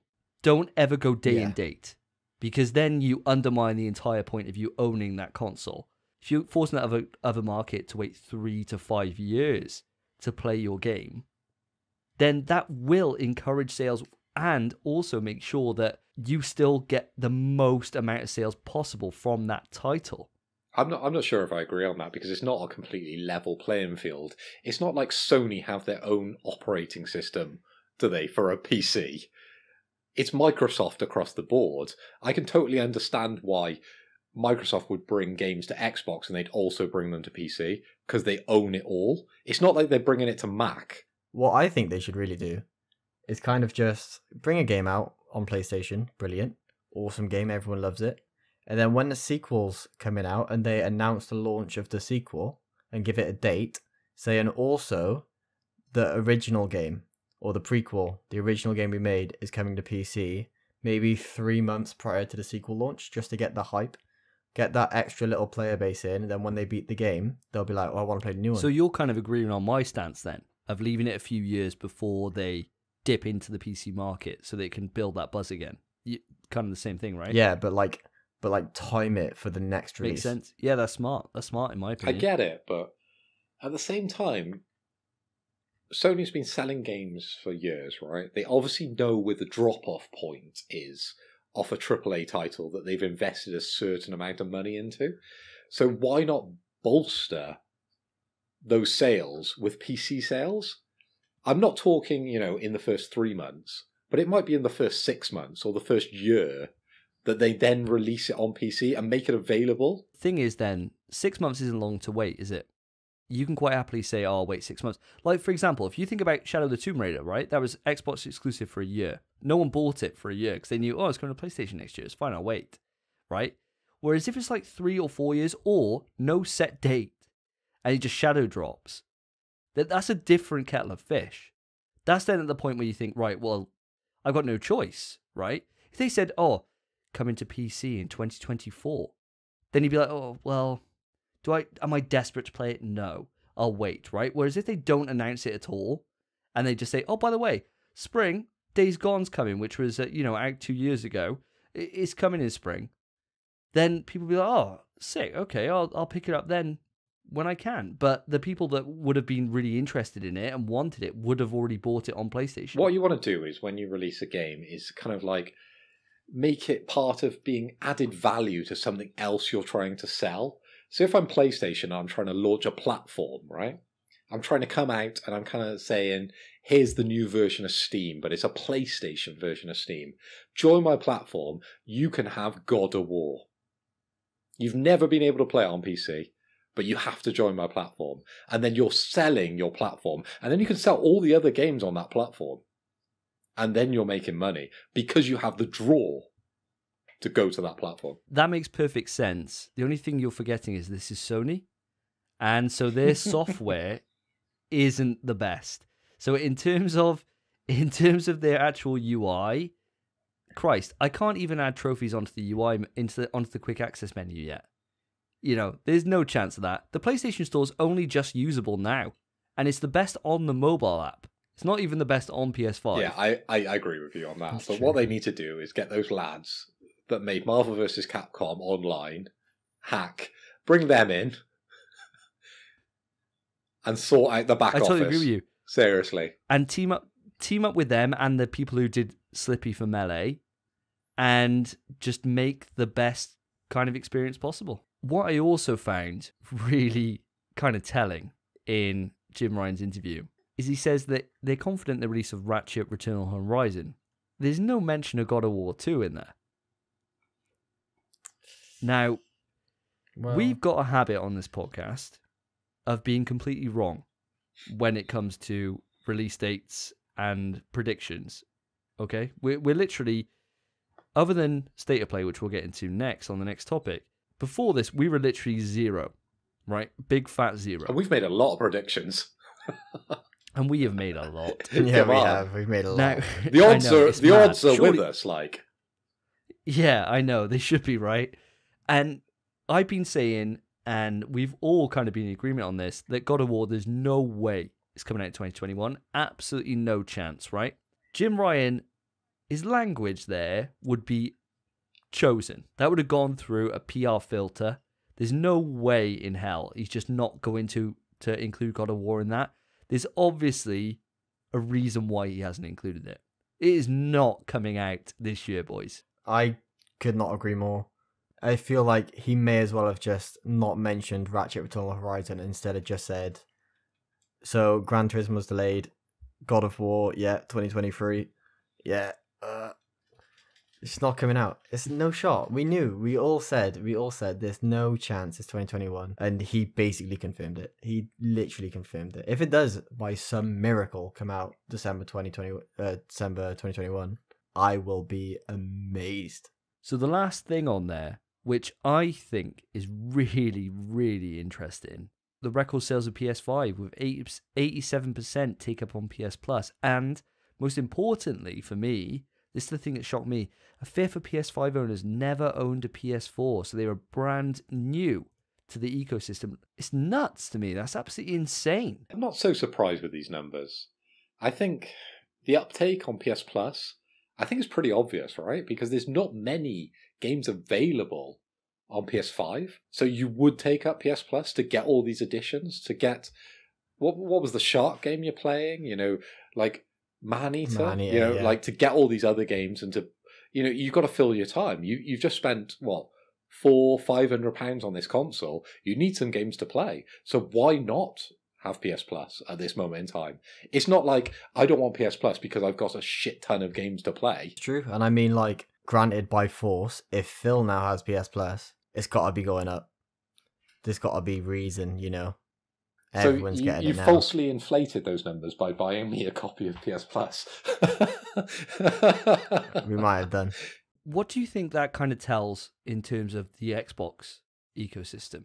If a fifth of the new players never owned a PS4, and the PS4 sold like, what, 112 million? Doesn't mean they're Xbox owners, though, historically, if they're now moving to PlayStation, does it? They might be young people that have never owned a console, mate. This might be their first console. Like, those like metrics, you wouldn't know. You wouldn't know if they're first-time owners. They've never owned any other console. You're just assuming that they're Xbox or Wii or PC guys. Wii.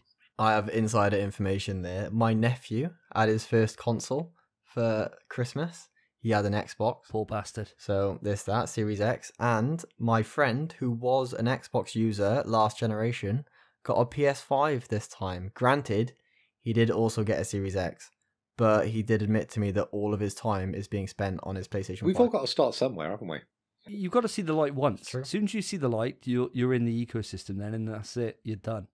So I feel sorry for your friend having an Xbox because he's got nothing to play. Literally nothing. Yeah, like, true. we're complaining about our lineup. They got the medium. And that's it. You know? I mean, a 7 out of 10 game. Jesus. That I can play on my PC. Yeah, it's fucking grim. It's fucking grim. I feel really bad for them. They should have had Halo. Like, Halo would have been absolutely... It would have been a really close competition then between PlayStation and Xbox. But Jesus Christ. But haven't they got that game? What, Cyberpunk? That's a big game for Xbox, isn't it? Oh, jeez. Oh, Christ. So, boys, as we mentioned earlier, we all did a live stream yesterday watching the State of Play. So what I'm going to do, I'm going to list off what was shown, and then we'll have a little discussion. So firstly, they showed off Crash 4 on the PS5, which for some reason I didn't anticipate, but yeah. Then they showed Returnal. They showed a bit more gameplay. They showed a first-person view as well. That was really cool. They showed a dodgeball game. Then they showed Sifu, which was the only brand new game reveal they showed on the PS5. Then they showed Solar Ash, Five Nights at Freddy's, Odyssey Soulstorm, Kenna Bridge of Spirits, Deathloop, and FF7 PS5 patch. And before we get into what we think of those announcements, I earned 2 Jaeger bombs to give away last night on the stream. So I'm going to give you boys 1 each.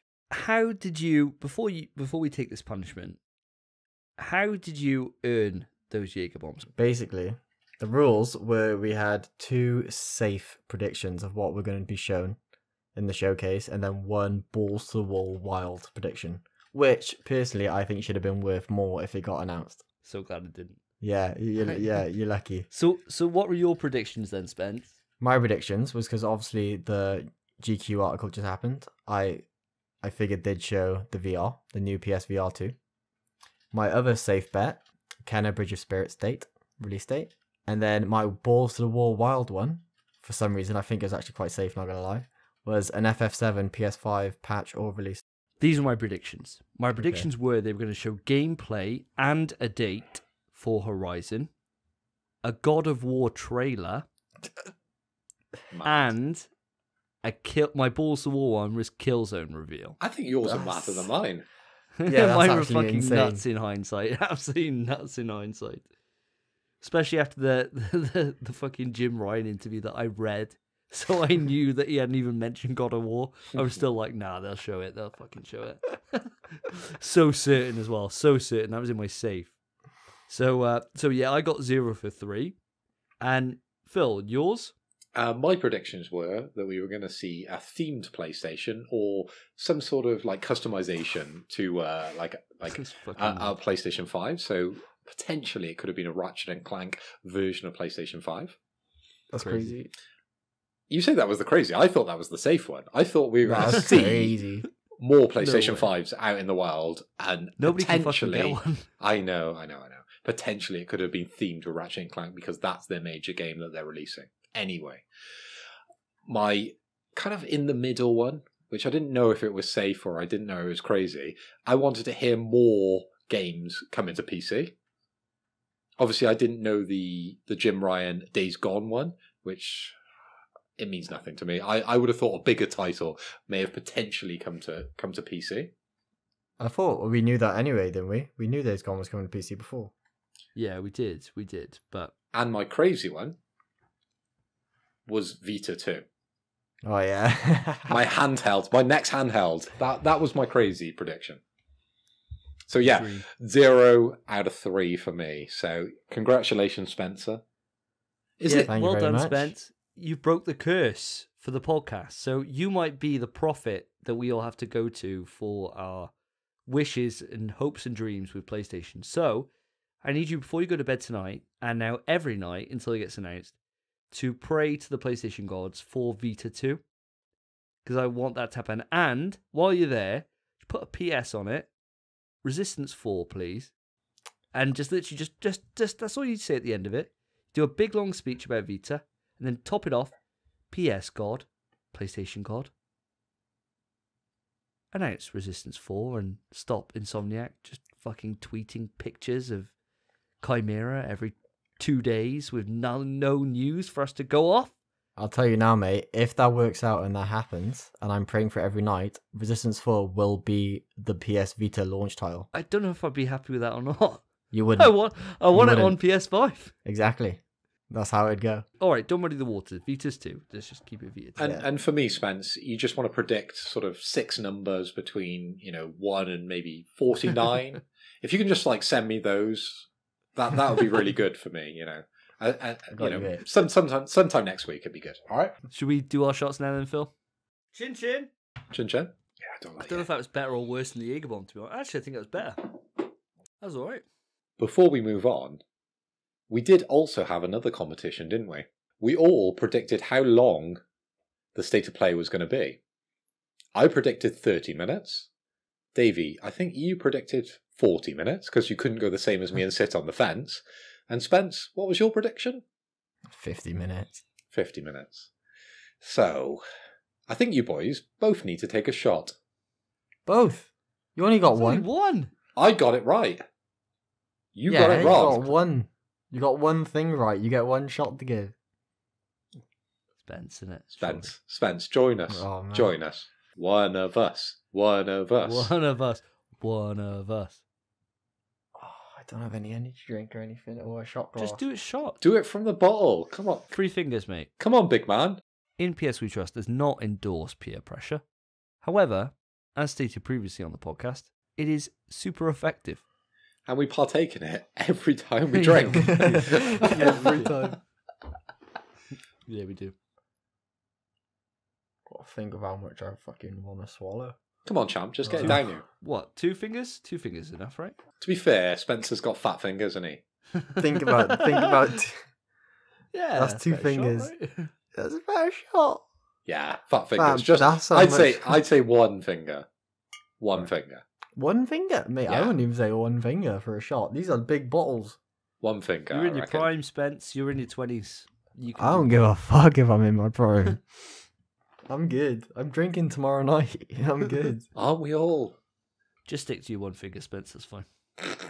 1 finger. Good lad.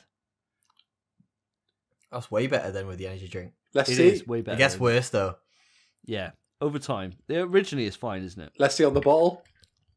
Hang on. Hold on. The lid doesn't work. Really. Where's the black mark you put on his fence? Where's your finger?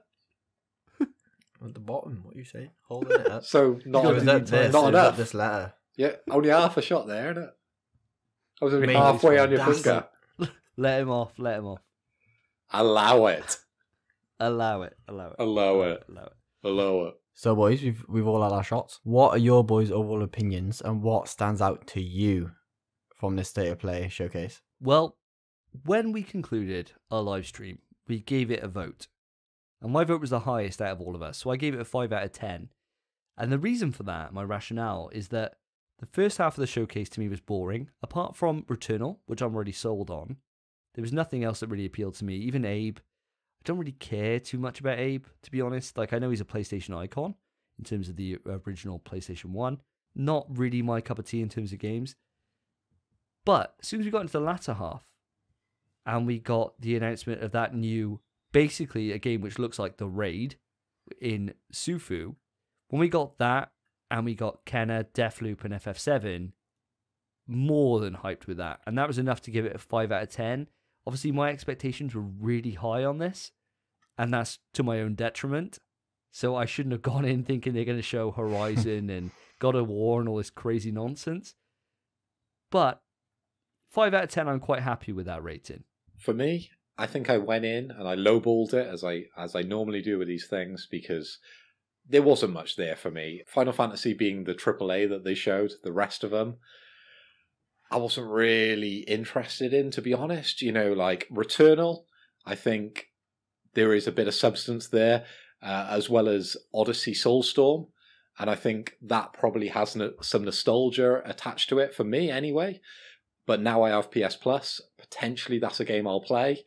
But yeah, I was very much, 3 out of 10. There was 9 titles talked about in that State of Play. And there wasn't a lot for me, personally. Yeah, that's fair enough. Obviously, I met you boys in the middle. I gave it a 4 out of 10. I quite enjoyed seeing Returnal.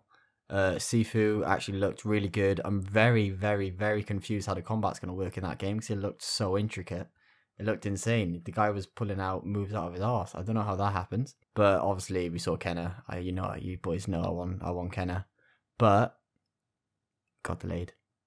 So I was going to ask you, what are your thoughts on that? it's gone from August to being less than like 33 days away. It's bullshit. I'm hoping it's to improve the game. I was going to say, did we get any info on why they delayed it? Or was it just, it's a delay? It's just a delay. I'd assume it's just not ready yet. I kind of mean on like social more than the State of Play, because we obviously all watched the State of Play and they didn't mention why they delayed it. But was there anything out on socials about that? No, I don't think so. Not as far as I know. Terry, it does look stunning though, doesn't it? The way that grass all like forms in. It's the colour, mate. It's the colours. It's beautiful. And what is also really good news is that since the State of Play concluded, the developers have come out and said it's actually being priced at $40, which is really nice. When you say it's going to be launched at $40, is that going to be £40 in the UK? I know primarily our podcast goes out to sort of, United Kingdom listeners. Is that going to be £40? I imagine so. Unfortunately for us in the UK, they've kind of fucked us over because our currency is worth more than the dollar, and yet we have to pay dollar price, which is a damn shame. So we end up paying dollar equivalent of like $84 for our games, based at £60, which is just insane. And launching at 40, does that mean that's going to be a PS like download, or is that going to be a physical thing that you can buy in the shops? It's physical as far as I know. It's nice that it's cheaper than most games. It is really nice. I do appreciate it. But it does make me worry that I'm not going to get that AAA experience that I want from Kenna. I was immediately going to say that, when a game is priced at that lower sort of, section, is it going to be that full experience? Are you going to get that full game? Or are they saying, it's going to be a reduced experience because of the price? I mean, judging from what we've seen so far, I would say there's no reason to worry. I really would. I mean, granted, it's probably going to be a smaller experience, probably be like an 8-hour experience, like Miles was. I'm quite happy with that. I don't like games to hang around. And if a game's got a story to tell and it can wrap it up in 8 hours and it's nice and tidy, no bother. Nothing worse than a game outstaying its welcome. Yeah, I don't disagree. I completely agree. I just hope it's more a term of it's 40 quid because the length is short rather than it's 40 quid because we haven't implemented this mechanic, these systems, what the PS5 is capable of. If the game length is short, perfect. I love an 8-hour game. I'll happily beat it in one sitting. I love doing that. It's amazing.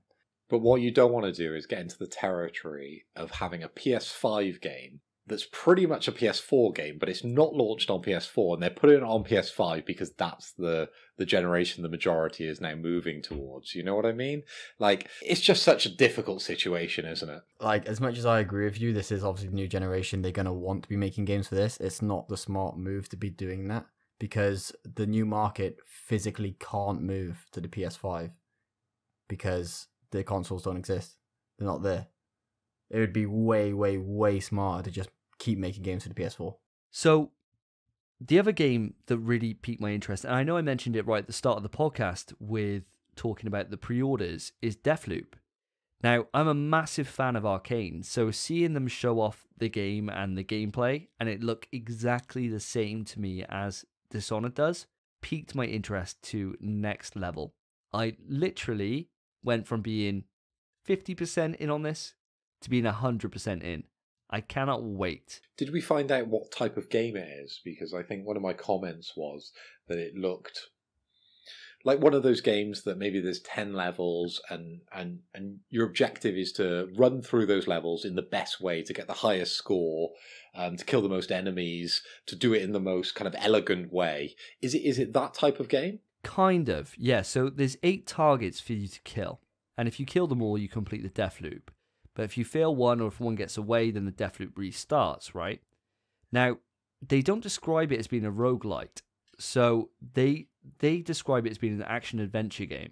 The way I think it is, it's basically just a case of just a fail state. You just restart. Now, in terms of abilities and things like that, you'll probably will make gradual progress towards unlocking additional abilities, which makes it more similar to a roguelite. But the developers aren't putting it as that, which kind of throws me off because it does sound an awful lot like a roguelite. Maybe there's some sort of negative connotations to roguelites these days, where they don't want to be like put in that box where they're trying to be something bigger than a roguelite, you know? Like, I think when you think about roguelite games, generally they're much on a smaller scale. So if they're trying to hit that kind of AAA title price range, they want to be action-adventure. They don't want to be roguelite. And especially is if it's got the same kind of gameplay systems as Dishonored, which it certainly looks like it does, then there's going to be so much freedom in terms of how you move about that environment, how you kill those enemies, how you take individual encounters in completely different ways, depending on if you're stealthing, going balls to the wall. You know, there's going to be so many different elements to it, let alone the fact that there's either a AI-controlled person who's got the same abilities as you after you, or if you want to, you can play it as 2-player online, so you've got another player who's got the same abilities as you trying to ruin your death loop.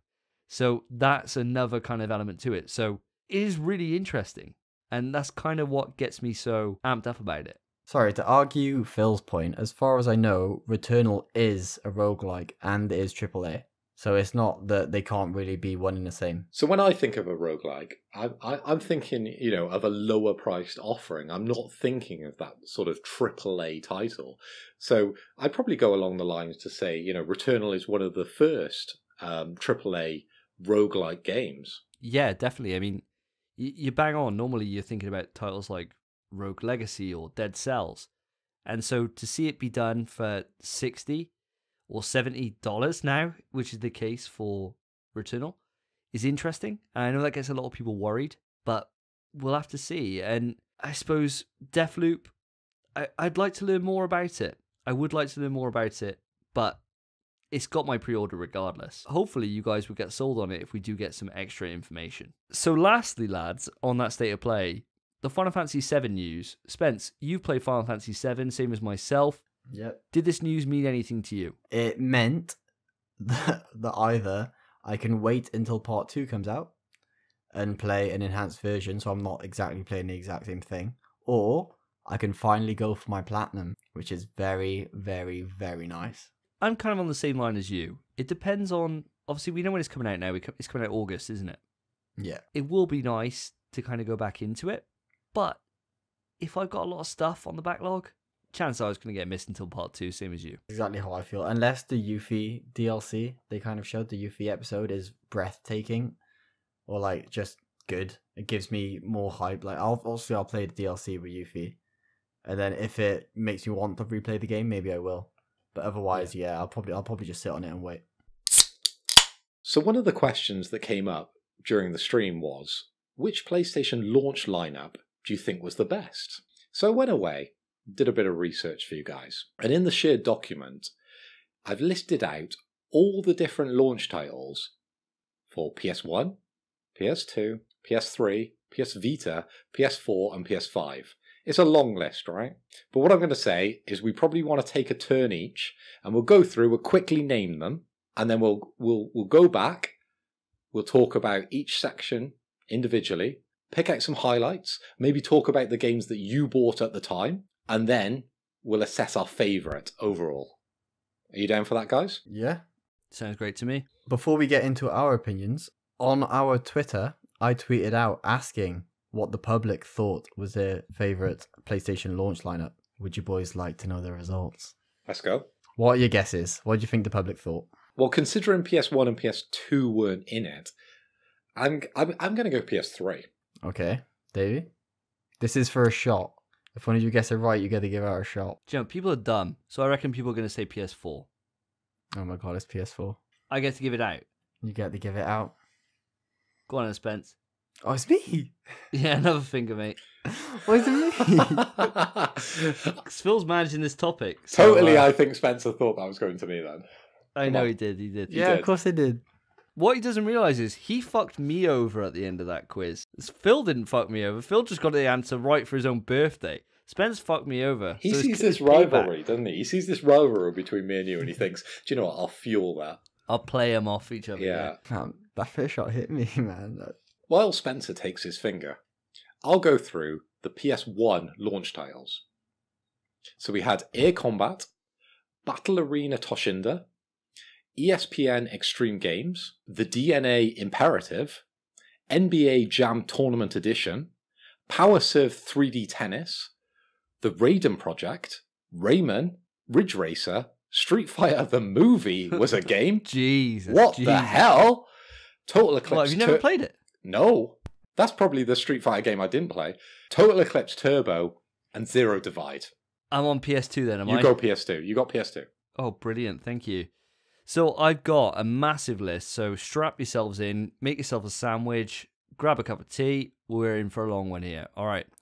Armored Core 2, Dead or Alive 2, Hardcore, Dynasty Warriors 2, ESPN International Track and Field, ESPN X Games Snowboarding, Eternal Ring, Evergrace, Fantavision, Gun Griffin Blaze, Kessin, Madden NFL 2001, Midnight Club, MotoGP, NHL 2001, Orphan, Scion of Sorcery, X-Ball Billiards Master, Ready to Rumble Boxing Round 2, Ridge Racer 5, Silent Scope, Smuggler's Run, SSX, Street Fighter EX3, Summoner, Swing Away, Tekken Tag Tournament, Time Splitters, Unreal Tournament, Wild Wild Racing, and X Squad. Christ. That is a list, isn't it? Spence, Fucking ridiculous. you up, son.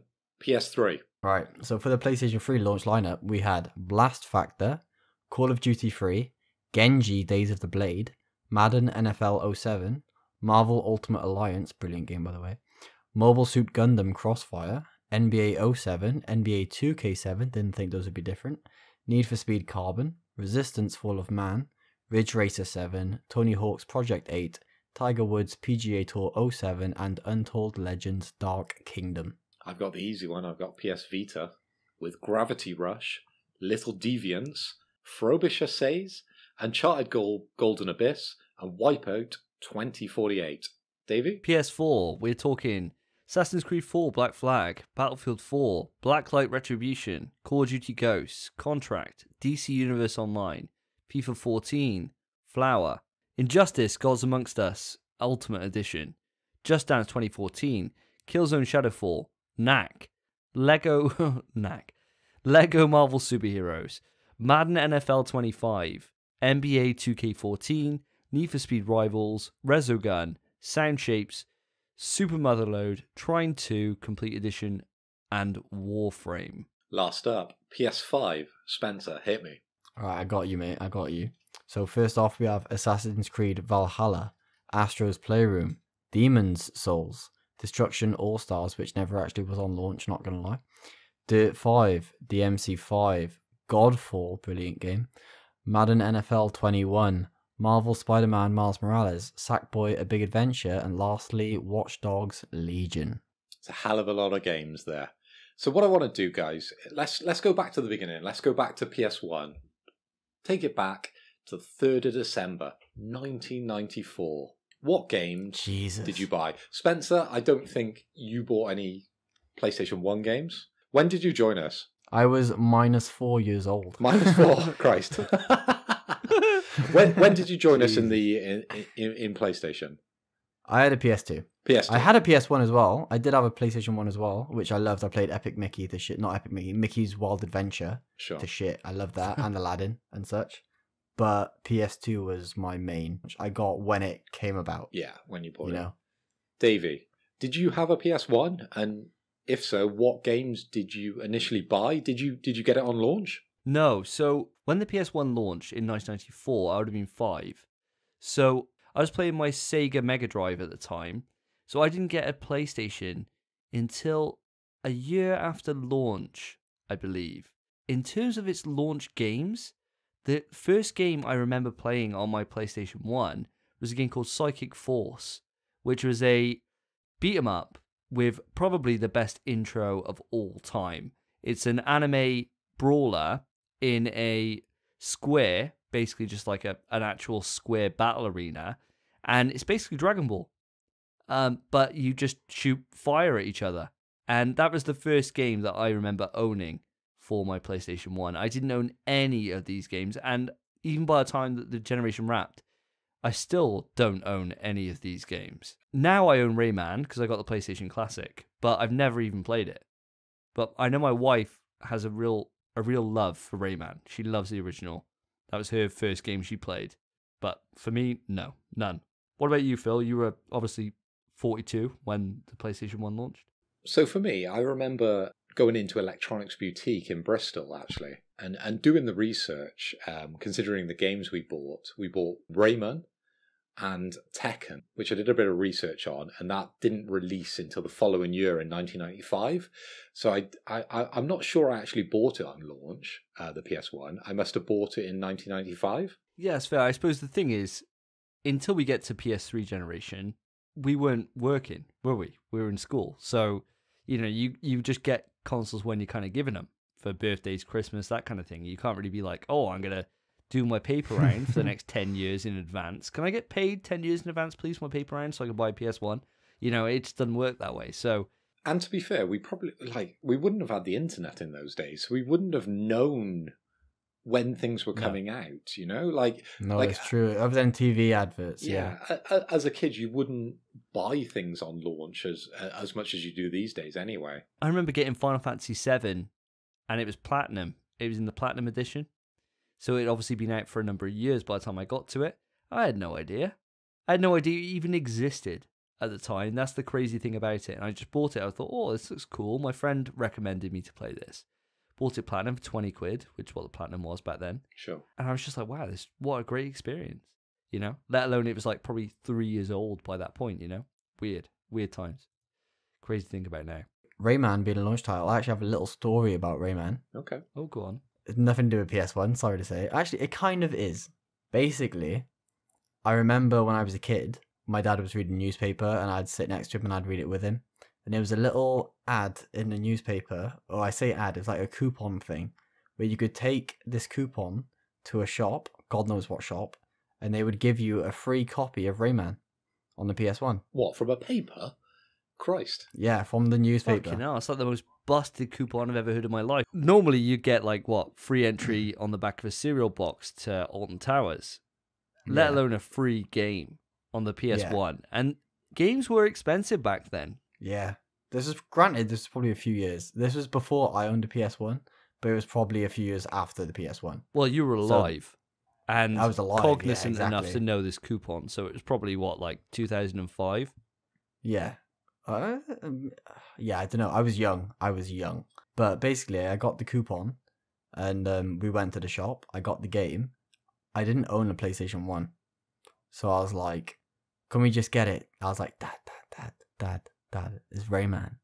Can I just get it and see if it works in the computer? And it didn't. But I got Rayman for free. I never got to play it, but I got it for free. So next up, we've got the PlayStation 2, which launched in Great Britain in November 24th of 2000, but also it launched earlier in the United States in October 26th, same year. Did either of you guys get PlayStation 2 on launch? Because I remember myself, we actually managed to buy it in the States, and the launch title we bought with it was Street Fighter EX3. Well, I didn't get it at launch, but my friend did. So a couple of episodes ago, I mentioned to you guys about my friend Kellett and how I smashed his game up, his Fireman game, with a baseball bat because he accidentally cracked one of my game cases. Well, we stayed friends for a long time after that, and he got a PlayStation 2 on launch. So we spent countless hours playing Time Splitters, and I absolutely loved it, and it sold me on the PS2 immediately. I ended up getting my PlayStation 2 a year after launch, around the same date as Metal Gear Solid 2, because obviously, as we all know on this podcast, I'm a massive Metal Gear Solid fan. Metal Gear Solid 1 was my favorite game of all time. So I needed a PlayStation at that point. Now, what's crazy is that my launch titles I bought were Time Splitters, Metal Gear Solid 2, Sons of Liberty, and Grand Theft Auto 3. Those are the games that I bought with my, which are just absolutely just genre-defining games. The game I bought the PS2 for, which was Metal Gear Solid 2, I didn't play until 4 months after it came out because I couldn't stop playing GTA 3, which is That's nuts. Which is nuts, especially for me, where I found an old diary a few years back, actually, in my parents' house. Sorry, I'm going off. Pack a lunch. I found an old diary, a Horrible Histories diary, right? And in there, I had me documenting me beating Metal Gear Solid on every single difficulty, which is nuts. That's like one shot dead. And I completed it. Well, we didn't have trophies in those days, so you had to write in your diary. Yeah, I did, yeah. I remember Brett, who's a friend of the podcast, a friend of the show, he used to have on Dreamcast, he has a diary of his Worms wins to losses when he used to play Dreamcast online. And it was a physical diary. And he used to just mark every win against every loss. That's crazy. That's what we had to do back in the day, Spencer. Yeah, Spence, you're not used to this, man. Mad. Yeah. I mean, it's weird. It's weird, right, boys? Because I like, as much as I am the way later generation, my first console was a Dreamcast, and I did play the first few consoles. I just played them late because they were my brother's hand-me-downs. So I'm beyond the multiplayer aspects, I suppose. We didn't have like our own PCs or anything like that. It was like a family computer. Or I didn't have one. I did. So it was like, oh. Well, yeah. I didn't. We had a family computer. Yeah, and so it was like everything was pen and paper. So it was just the easiest way to notate what you were doing. Like, in my Horrible Histories diary, I got all my Tekken combos. Oh, Tekken Tag Tournament's another one I bought on launch, actually, on PS2. I had that on the launch of my console as well, Tekken Tag Tournament. And that game, no kidding you, I'll fuck anyone up in the world in that game. I'm actually godlike on that game. Actually godlike. Davey, PCs of 2000 aren't what you're on now. Very much different. I know, but you could still pull up a note. You could still pull a Word document. Yeah, if you had the right processor and the amount of RAM you needed to bring up a notepad. Did you boys ever use Game Winners? GameWinners.com. No, what's that? No. I remember I cleaned my house, or I cleaned my room the other day because obviously I got rid of my bunk bed and I put my double bed in. And I found a really, really old sheet of paper from maybe like 2006 from my PS2 days, maybe 2005, of GTA San Andreas, just a list of the cheats. Nice. That you printed out. That's class. Yeah, that I printed out. That is class. So yeah, so for me, out of that total list, even though I got it a year later, the games for me were Tekken Tag Tournament and Time Splitters. Those are the two that I had out of that entire list. Hell of a list, isn't it? So Spence, did you get any of these? I had a PS2, but I'm not sure exactly when I got it. I remember, I think for the year I got it, it was a birthday present where my nan had put some money in as well. So my parents and my nan combined got me a PS2. And I'm looking through the list now, and honestly, I don't think I had a single one of these games. Maybe Time Splitters, but if I did, I can't remember it. So moving on, we have PlayStation 3, which came out in Great Britain March 23rd in 2007 and came out in the US in November 17th. I actually bought this console on launch in the States, but unfortunately, I didn't buy Resistance Fall of Man. That's fucking crazy. And I didn't buy Tony Hawk's Project 8, which again is a stellar game, in my opinion, if we're looking at that launch title list. What did you buy? They were both sold out at the time in Best Buy. And I bought Mobile Suit Gundam Crossfire. Jesus. Right. And how was that, Phil? How was that game? I still play it today, mate. It's an epic game. It's very understated. You know, it's for the cool kids, really. You know, like, not a lot of people talk about it or tweet about it because it's on the DL. Like, the people who know about this game, and I was one of them, very early adopter. Mate, I don't think it's underground. I think it's buried. Yeah, it's buried. Fucking 6 feet down. Keep it there. Listen, we used to do back in the day when we used to do our Thursday nights at Phil's drinking vodka, we used to do something called Ultimate Gamer, right? And Ultimate Gamer is where we used to pick games out of a hat, and you had to win in those games, and you had to do it over like 6 or 8 games, and that would determine who's the ultimate gamer. They could go across different consoles, different generations. Yeah, so it'd be like a Mega Drive game. Next thing you're playing a PS1, then you're playing a PS2, then a PS3. You know, it was all over the place. And I'm awesome. sure that one of those, we did that exact game, that Mobile Suit Gundam game, and it was fucking awful. It was, yeah. It really is. It's really bad. If you couldn't tell, I was just feeding you some shit then. It's a terrible game. I did kind of pick up on that, yeah. It was really bad. Okay. So was that your launch game then? That's the game that was my launch game with my PS3, my which I went home and signed up with an American account because you couldn't sign up for a British account in those days because they didn't exist. Because I had it so far in advance. Because I think I bought it. I must have bought it. Yeah, I bought it on launch. Yeah, in November. So, and that's why I have this historic issue of having American accounts with PlayStation because of PlayStation 3. For me, with my PlayStation 3 memory, so this is a bit of a dark patch for me, okay? Because I was all in for the PS3. I was working in Tesco part-time while I was doing my A-levels. And then I played Wii Bowling. And so I decided, fuck the PS3, I'm not paying £600 for this. I'm going to buy a Wii. So I bought a Wii, and I bought kind of everything you can imagine for the Wii. I had all the little sports, like little tennis racket shit. I had all that nonsense, right? And then I remember I was working. I'd gone to full time then, just before I got the job that I'm doing now and started working where I am now. And I saw this article in a magazine that was. I was working early mornings, right? So it was like 5 a.m, no one's in the store. So you could kind of you could just read magazines off the shelf and then put them back kind of when everyone comes in, right? It's not official, but everyone was doing it. So I was reading like a PSM magazine. There was this article about Uncharted. And I was like, holy hell, this looks incredible. And that's the game that sold me on the PlayStation 3. So when I bought my PlayStation 3, it was probably, I don't know if you want to do a Google on this, Spence. When did Uncharted 1 first come out? 19th of November 2007. So what, a year after release? Is that 2? When did it release, Phil? PS3 in the UK, March 23rd, 2007. A few months later. Oh, a few months later. 6 months. Oh, right. Well, yeah, I bought my PS3 then, judging by what you just said, Spence. I bought my PS3 like 6-7 months later. And so I bought with it then Resistance, Fall of Man, and Uncharted. Oh, you got lucky. Fucking busted. Oh, and Ridge Racer. I got Ridge Racer 7 as well. Great soundtrack. And Ridge Racer 7 is phenomenal. It's actually an incredible game. It's my first Ridge Racer I've ever played, and I loved it. Absolutely loved it. I sweated it. Really, really enjoyed my time with it. But Resistance for me is the one that that just got me involved with it. And it actually got a couple of my friends to buy a PlayStation 3 after playing that game online because it was so much fun. I love Resistance 1, even though it is janky as all fucking balls. It is so much fun. That game is fucking brilliant. Absolutely incredible.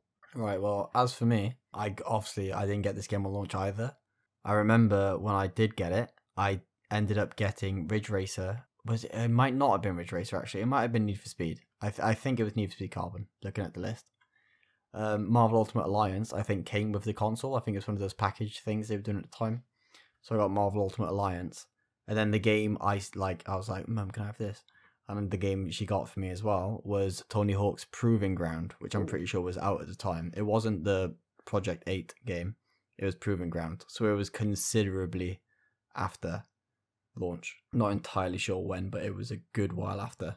But in terms of the launch titles, Marvel Ultimate Alliance and Need for Speed Carbon were the only two I played, I think. That's mad that you joined quite late into PS3, but you were still playing launch titles.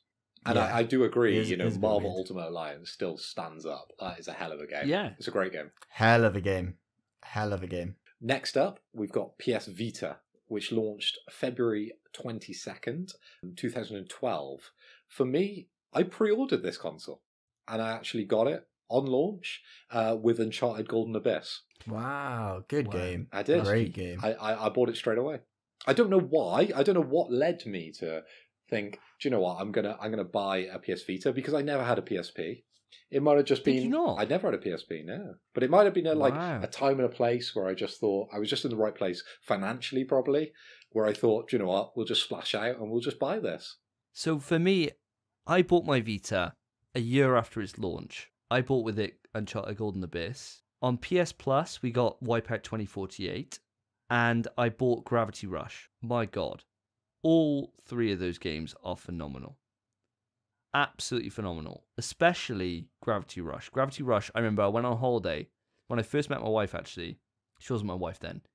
And I first met her, and I went on holiday about 3 weeks after us originally going on our first couple of dates. And so I took my Vita with me, and that entire time, I played Gravity Rush. Like, every moment I could. As soon as the sun was set and I was done drinking, I was playing Gravity Rush, and got the platinum. Absolutely adored it. Brilliant game. Absolutely phenomenal. And Uncharted Golden Abyss, complete that on the plane journey to and from. Absolutely sensational game. The rubbing to get the artifacts. That was a cool use of the back. It was the back of the Vita, wasn't it, that you rubbed? Yeah. Yeah, it was, yeah. And it is, brilliant game. Absolutely fantastic game. Fantastic. Absolutely loved it. So yeah, about a year after release for me is when I got mine. Did you buy a Vita, Spence? So for the Vita, for me, boys, I definitely didn't get it on launch. I remember I had a 3DS. It was the Fire Emblem limited edition 3DS, and I traded it in the CEX so that I could afford a PS Vita, because Persona 4 had just released on the PS Vita, and I really, really wanted to play Persona 4. So I traded it in, got the money, bought a PS Vita there on that day, got home. I think I bought Persona 4, obviously, because I really want to play it. Gravity Rush, so launch title. Uncharted Golden Abyss, launch title. And Street Fighter Cross Tekken. So those are the 4 games I had on my Vita, only 2 of them being launch titles. But Gravity Rush, brilliant game. I wish they would do more with Gravity Rush. I absolutely adored Gravity Rush. And granted, I've not played Gravity Rush 2, and I probably should. Uncharted Golden Abyss, again, brilliant game. The first Uncharted game I ever played, which is a bit weird, but as far as I know, it was a prequel, so it doesn't matter too much. Street Fighter Cross Tekken is a fighter. Come on, you'll have your fun with it, A bit, the controls were dog shit, but fighting game. It was fun. I got the players Pac-Man and not Pac-Man, Mega Man, but it was some fat, ugly Mega Man. It was jokes. What was the Persona 4? Persona 4, I spent days. I remember I'd be on my top bunk in my bunk bed, wrapped up in my blanket with my PS Vita under the blanket, just playing Persona 4, and I probably didn't sleep for 2 days, and I just beat the game. It was amazing. Okay, so moving on, we've got PS4, which launched November 29th, 2013. And unfortunately, guys, I didn't buy this on launch. I bought the Xbox. Oh my god. That was down to me working at Gadget Show at the time and get given quite a lot of stuff. So, yeah, I didn't buy a PS4 till quite late on into the generation, I don't think. That is probably the worst decision you've ever made in your entire life. Yeah, you put it to Gadget Show and said you got given a lot of stuff. Yeah, we got given quite a lot of free games. How does that? So the games is the reason you bought the Xbox, so you could play the games you got for free. That's fair enough. I can't argue that. I can't argue that. I can't argue that. I had access to the full suite of launch titles because we went to we were invited to the launch party down in London, and then we were in one of the Mayfair hotels where they themed every room of this hotel based on the game. So one of them was Killer Instinct, one of them was the Roman fighting game or whatever it was that came out. Like, they were all themed around this like Mayfair hotel, and all the drinks were free, all the food was free, and yeah, it was a hell of a great night. So yeah, I bought an Xbox that night, high on that night out. I remember being so jealous of you when you managed to play a PlayStation 4 before me. I was so jealous. Yeah, that launch wasn't as good. Like, I remember phoning you up and being like, how was the DualShock 4? And you were like, it was good, mate. And I was like, how was Killzone? You're like, it looked brilliant. I was like, oh, you fucking dick. I was just like, oh my god. I was like, this is fucking horrendous. And I had to wait. But I also played Smash before you as well. Smash 4 before you, wasn't it? Because I went to the Nintendo like press event where I got to play Smash. So yeah, that period of time I was just invited to a lot of the right parties. It was really cool. It was hell. It was hell for me. It really was. Well, in terms of my experience, so I got a bit of a dark experience when it comes to the original start of the PS4 because I tried to get a pre-order and they were sold out. And so I just moved into a new house with my wife, and she wasn't my wife then though either. I was saying to her, right, I need to get a PS4. I saw this advert on Gumtree, and it was £350, PS4, they'll deliver it to your door. And I thought, oh my god, that's fantastic. That's 50 quid off normal price. I'll do that in a heartbeat, right? Messaged the guy, sent the money over to him before it being delivered to me like an absolute fucking idiot. And I was just conned out. Just lost all my money. So all the money I'd saved up for the PS4, I just lost it. Ouch. So I couldn't get it anywhere near launch period. My birthday then, because the console came out in the November, if I remember rightly, and my birthday's in the February. So I was just kind of waiting and really depressed actually for a couple of months. I was playing through like Shadow of the Colossus on PS3. I was playing through like Far Cry 3, which actually turned out to be fucking fantastic. Taking all these old games off my backlog, waiting for the PS4. My birthday came around and my parents bought it for me. Oh. I got Killzone Shadowfall. I had Assassin's Creed 4 Black Flag. Battlefield 4. I bought Lego Marvel Superheroes. Bought Resogun. Bought Sound Shapes. And I bought Flower. Killzone Shadowfall is sensational. It's not as good as the other entries in the series in my opinion. Better than 1, but not as good as 2 or 3, but really revolutionary in terms of the way they took the series. Assassin's Creed 4 Black Flag is my favourite entry in the entire series. Wow. Absolutely love it. I absolutely love it. Resogun is one of the best games on PS4. It really is. What? Ever? Yeah. Like, just, damn. It's amazing. It's incredible. I got the platinum on PS4 and on PlayStation Vita. It's Fair play. It's incredible. It's such a fun game. And that's about it, really. So for me, I didn't get PS4 until extremely late. Not maybe a year prior to PS4 Pro, I got it.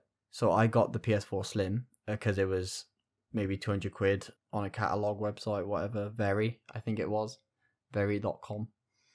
So I got one, 200 quid. I thought that's quite cheap. I want to play Persona 5. Let's get one. Didn't get Persona 5 right away, not gonna lie. I got it ages after. I still haven't finished it. It is what it is. I'm looking through these launch titles, boys. On PS4 at least, I've owned Knack because it was free on PS Plus. I've owned Knack. You haven't Knack is got what I've owned. Injustice? I would have thought that would be one of the games you would have got. Me and Davey both own On that, don't we? PC. I own it on PC. I've got it. I bought it on PS3 and I got it for free on PlayStation Plus years after it came out. And then DC Universe Online was free for everyone. I suppose you could take that off, but I never played it. Ghost was shit, apparently, by all accords, so I never played Call of Duty Ghosts. Battlefield 4 is the best Battlefield, though. It's a fantastic Battlefield. I disagree, but okay. Really? Which one's your favourite? Battlefield 3, mate. Battlefield 3 is great as well. That's a fantastic Brilliant choice. game. Yeah, no, not gonna shoot that down. I played, out of all these games on the launch release, I've played Knack. Didn't play much of Knack because it wasn't great. I played Blacklight Retribution, mostly because I played it on PC quite a lot. I actually really liked Blacklight Retribution, so I got it on PS4 as well. Then after playing it on controller, I just thought, this isn't for me. Knack was billed as such a big game, wasn't it? And it flopped so badly. I remember watching some of the state of plays or whatever it was at the time, and I remember the art director coming on and being like, "I've come up with this new The crazy thing is, the guy who came up with the original concept and the lead architect for the PS4 and PS5, Mark Cerny. That's him, yeah. He's the guy who developed Knack. He's the guy who is his baby. And they gave him, out of respect, surely, because it couldn't have sold that much. Jesus Christ, Knack was fucking awful. They gave him Knack 2, and that did fuck all as well. So just stick to the consoles, mate. You do a great job with your consoles, but your games are fucking shit. You've heard it here first, guys. Moving on, as we all know, PS5, November 12th, 2020. I think you already know that I got Miles Morales and I bought it on Amazon. Davey? So I got mine through Game. So I picked up Midnight. It's my first ever console midnight launch. In terms of the games I got on release were Demon's Souls and Spider-Man Miles Morales. But now I've got Sackboy: A Big Adventure, Destruction All-Stars, Astro's Playroom, obviously. Yeah, I love them. Nice. I love them. Spider-Man Miles Morales is up there with the original Spider-Man on PS4. In terms of gameplay, it's probably a better game. Plot is not as good, but still an absolutely sensational game. I think about it quite often. Demon's Souls is sensational. It really is. It's phenomenal. It does feel they've launched with some big AAA titles. If we're looking at the other console generations and we're looking at what was big, outside of Resistance, Fall of Man and Uncharted Golden Abyss, is there many AAAs there? You got Killzone Shadowfall on PS4. And that's about it, other than the ones you've already mentioned. That's about it. Yeah. Gravity Rush, I'd say, is up there as well. Ooh. It feels AAA when you play it. Okay. You might be siding with Vita then when I ask the final question. Might be. So as we all know, this is the first PlayStation console, portable and home console, that I've actually got on launch. And for me, the games I got on launch, obviously Astro's Playroom came with the console. I got Demon's Souls and I got Spider-Man. And that was really it for launch. That's all I got on there. But since then, I've played both of those, platinumed both of those games, and Astro's, platinumed all of them. I've played the MC5. Well, I played the MC5, that's it actually. Just those games. Poor Godfall. Poor Fuck Godfall, mate. Fuck Godfall. Nice, guys. So we've been through all the console generations, and then we've even thrown in the handheld. So what I'm asking you guys now is to single out the best launch set of games. So we're going to pick PS1, PS2, PS3, PS Vita, PS4, PS5. What was your favourite launch in terms of games? I know we've had our Twitter votes, and I know we've mentioned a couple of consoles throughout it, but now we've been over it, and we've looked back to what you bought at the time, what you've played since. I'm asking you the difficult question: what is your favourite? It is. I think it's super difficult looking back. So I started this off, and my original thought was immediately Vita, because I love Wipeout 2048, I love Uncharted Golden Abyss, and I love Gravity Rush, right? Easy win.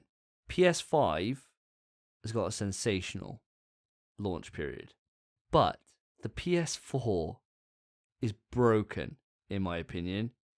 Killzone Shadowfall, Resogun, and Assassin's Creed 4 Black Flag, let alone Battlefield 4, my favourite entry in the series.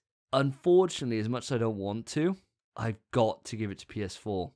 And I never thought I'd say that because I thought I'd be hard on PS Vita or PS5, but I can't argue with those games. They're all sensational. Crazy. All right. Well, for me, PS4 isn't even in the running for me. For me, the close comparison is PS5 and Vita, just because Gravity Rush and Uncharted being launch titles is insane. It's fantastic. Those games were crazy good. Yeah, they are. But I'm trying to compare console to console rather than game to game, because the difference between, say, Demon Souls and Uncharted Golden Abyss is there's such a huge difference. It's insane. But then if you think of the console's limitations and when they launched, I think you got to bear it all into mind, because it's like Metal Gear Solid 1 is my favorite game of all time, right? That doesn't hold a candle to any of the games being released today in terms of its technical prowess. But in terms of what it is as a game, based on what it can possibly do on a PS1, it's sensational. yeah, And the way it makes you feel. Now, if this was going over total library, then PS4 would win in a heartbeat without even a second thought, right?